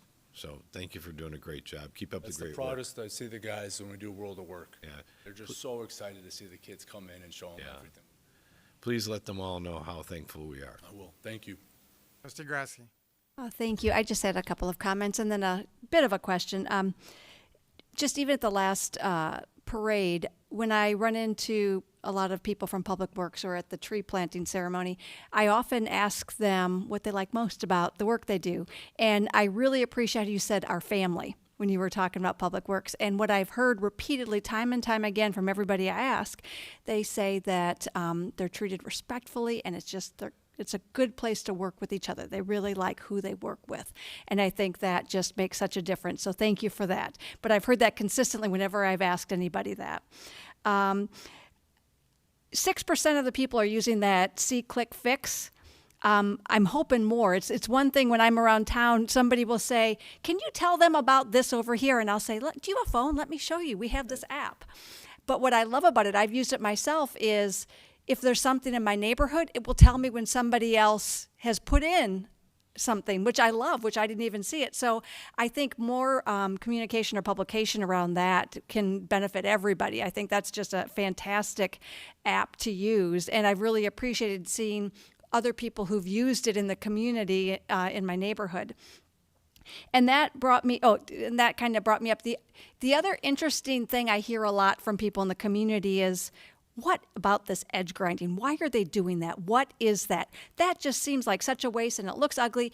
And it's the funniest thing. That's probably one of the biggest comments I get from people not understanding what it is and why it matters. And I've also been thinking if there's a way we can get more communication out about that, or even if there's like a QR code that can be somewhere in the neighborhood it's being done, then people can find out for themselves. It's a funny thing. I never would have thought that would have been such a topic of concern. It's a funny story because I fought it tooth and nail when I got here. I didn't understand it. I brought an outside consultant in to evaluate the compaction and how we're doing, and I became a believer. I mean, it's logical. We're efficient. It's not cold patch where we're dumping into the spots that wear out. You know, we limit that to just winter. It's where the water's going. If the water can't get to the curb and out, you lose the base. It's a fantastic product, and it's efficient for our use. But I fought it myself. Yeah. But that's so funny because that's probably one of the biggest questions I get from residents. I hear Band-Aids. Yeah. I hear we're putting a Band-Aid on the road. And that's its purpose. It is. It's to get us an additional 5 years because that road was on the resurfacing, and we haven't been able to bring it up because of budgetary concerns. Right. That's what it buys us.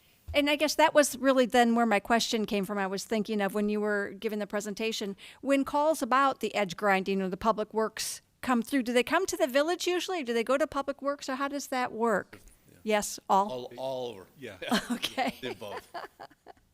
But we don't use it all the time. We have 3 phases of it, and we think it's an excellent tool in the toolbox. Yes. Well, thank you for all that you do, and I really appreciate all the grant applications and just all that does for our community. And thank you for that. Our pleasure. Trustee LaBedz. Thank you. I do get that same question probably more than any other question. Is this about the edge grinding? And so I keep trying to tell them it's going to help. You know, it buys some time and it's really worthwhile. All attention is good good attention, right? Yeah, there you go. Yes, absolutely. But thank you for you and the entire department for all that you do. You are the other big face of the village, and I've said this before, and the interaction that I've seen between staff and especially little kids, it's just heartwarming because they are so enamored of trucks and big things that do stuff.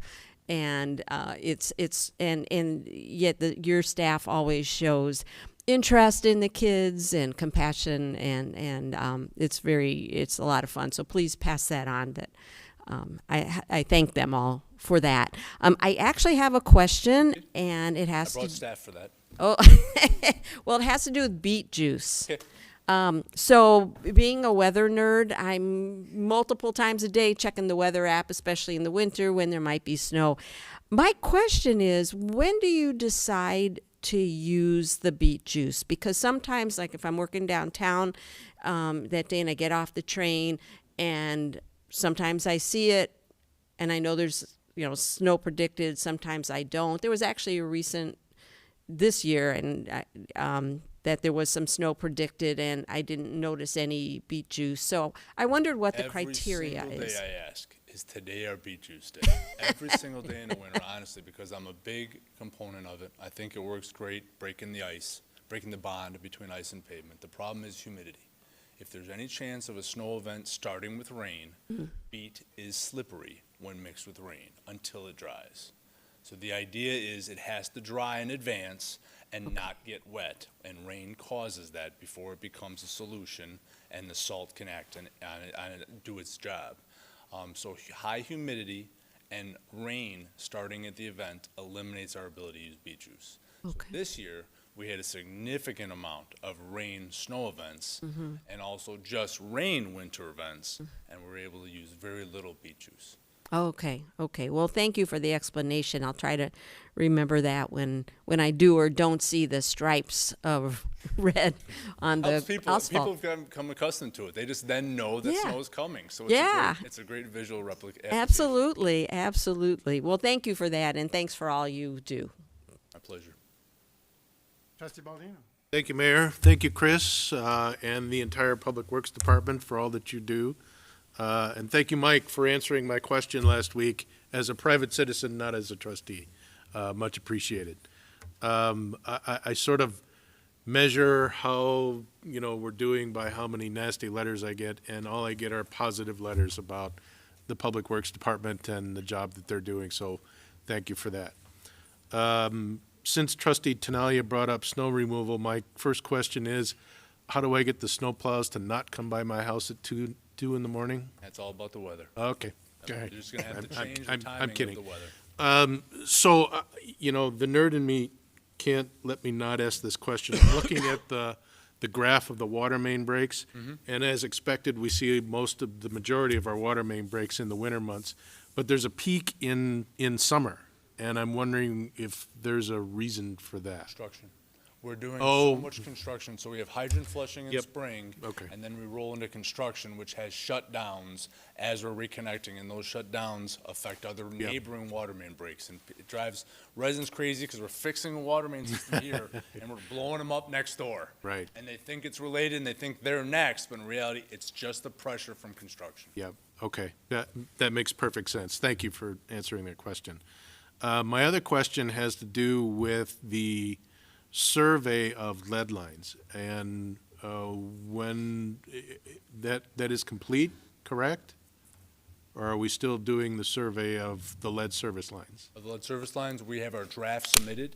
Okay. So the draft has been submitted.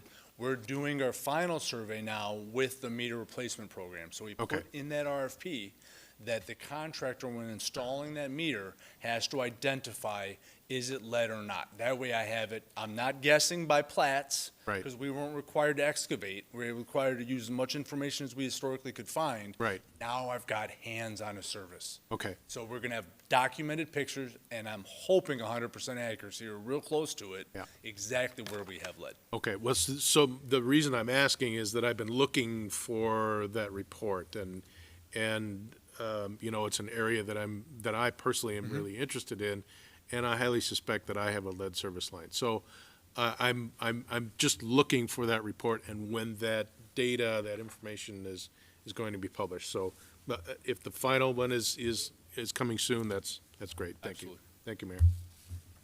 Anybody else? Trustee Dunnington. Thanks so much, Chris. On your performance measures, I noticed that in 2021, for sign maintenance, it was like 2,100, but then there was a huge jump for 22, and it was 4,500. Well, I'm sure that had to do with Arlington al fresco, but why was there all that sign maintenance for Some of it is- 2022? And thank you for the question. Some of it is our routine is about 3,000 signs a year. So we found that in that particular year, I think there was an event that was canceled, either Frontier Days was reduced, a parade didn't happen, because each parade is honestly setting up and taking down signs means I touched that sign twice. So a single Frontier Days parade or event, we could have 700 sign installations. Oh, okay. 350 installed, 350 removed the week later. With the increase, that year we had a lot of intersection stop sign replacements because we follow MUTCD requirements on signs. So we don't go out and measure retroreflectivity on every sign. The other means you can do it is have it scheduled. So at 10 years, we have to replace this type of sign because we know it no longer meets the standards by the manufacturer. So we'll see these ebbs and flows based on signage either for special events like downtown and al fresco, and an incredible amount of signs have been established and started and tweaked because when we started making plastic signs, they went into metal signs, and now they're more permanent decorative signs. So that's 3 years of high use. I expect al fresco will have little use next year because the signs have been made, all the parking garage signs that have 2 hour, 4 hour, we've learned, we've adapted, we've made a sign for it that can just flip the hours. So although we'll have years of ebbs and flows, we should get stable back to that 3,000 number. Okay, thank you so much. Anybody else? Trustee Shirley. Chris, excellent presentation on an excellent topic. Something near and dear to my heart, imagine that. And thanks to Rob and Mike. You know, I get by Public Works occasionally to get a free sandwich or a bowl of soup, and you guys have a great team that you've put together. And I think it's a tribute to you guys and your leadership in attracting good people and finding those people that kind of fit in those spots and do a great job. I love this graphic on the last slide with this all the whatever you call it, the heat intensity graph or whatever the cops call it. But I mean, it really does show just the village-wide impact of public works, and you're just touching everybody at one point or another. Can you go back to the one on the grants? Yeah. I think it's just a couple. Yep. Yeah, that's awesome. I mean, that's crazy because I think 5 years ago we were getting grants totaled more than $2 or $3 million, and I'm looking at what's the total there? Do you know? Is it like? You just ruined my night. Rob sorry. asked me to total it 4 times, and I never did. No, but it's like I was going to put that over me. It's got to be like 30 million is At what least. I'm doing. Engineering has done a fantastic job. We pushed this year. Closer to 40? Yeah. We talked historically about we're just too busy, right? We're just too busy. Engineering went out and contracted for a small dollar amount. They hired 2 consultants, one for roads, one for utilities, and said, come to us with everything that's available, and we'll fill out the applications. And it's been incredibly beneficial to the village. Yeah, so it's awesome. That makes me happy. That's good stuff. And then lastly, just, I think that nationwide, Public Works is kind of the not so glamorous department out of the big 3 in most places. And I think just the nature of what you guys do lends itself to that, right? You don't have badges, you don't wear uniforms, generally speaking, that are shiny and so on and so forth. You don't rescue people on a daily basis. But, I think that in Arlington Heights, because you guys have earned it, the board and the residents really appreciate Public Works, and for good reason. Because I think the customer service, and I'll just say the social media impact the last couple of years, the things I've seen posted are just great. I mean, they're awesome. They really show the nature of Public Works and feature the employees themselves in a lot of cases and show them, doing what you guys do best. So I really appreciate that. I think it's a really awesome improvement in the whole image building of Public Works. And so thanks for everything you do. Thank you. Appreciate it. We feel the board's support every day. We really do. Else from the board, Trustee Bertucci. I'm beginning to notice that if I wait till the end, all I have to do is just say ditto and thanks. Everything else has already been said, so ditto and thanks. Thank you. Perfect. Thank you for doing that. Mr. Recklouse. Real quick, a lot of dittos and thanks on this too, but, a couple of quick things. I'm going to go back in time to, I think it was around 2015-ish. The board had pushed staff to go be more aggressive about grants. I think at least a couple of you were there.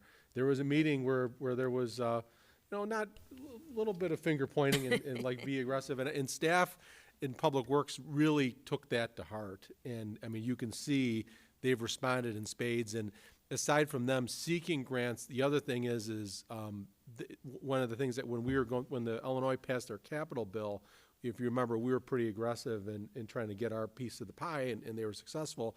But we heard from multiple reps and senators saying that the reason we got grants was because our Public Works Department was so prepared for asking that because they would sometimes say, okay, I can get you another $500,000 if I need it this afternoon. And we'd get like a whole pager from Public Works because they had them all ready to go. And they were like, oh, you guys are going to get the money because this is less work for me. And we heard that time and time again. And so these guys are good. And I think, Chris, we've always had a really strong service culture in that department going back a long time. And there's a lot of people that should take pride in that. I think Chris, since he's taken over, has added a kind of a whole new look feel to that department. It's been mentioned the communication stuff has been going really well. Chris is a very meticulous person. I was smirking, Trustee LaBedz, when you were asking your question about beet juice, because that kind of explanation is something I get a couple of times a day from Chris, for a simple question.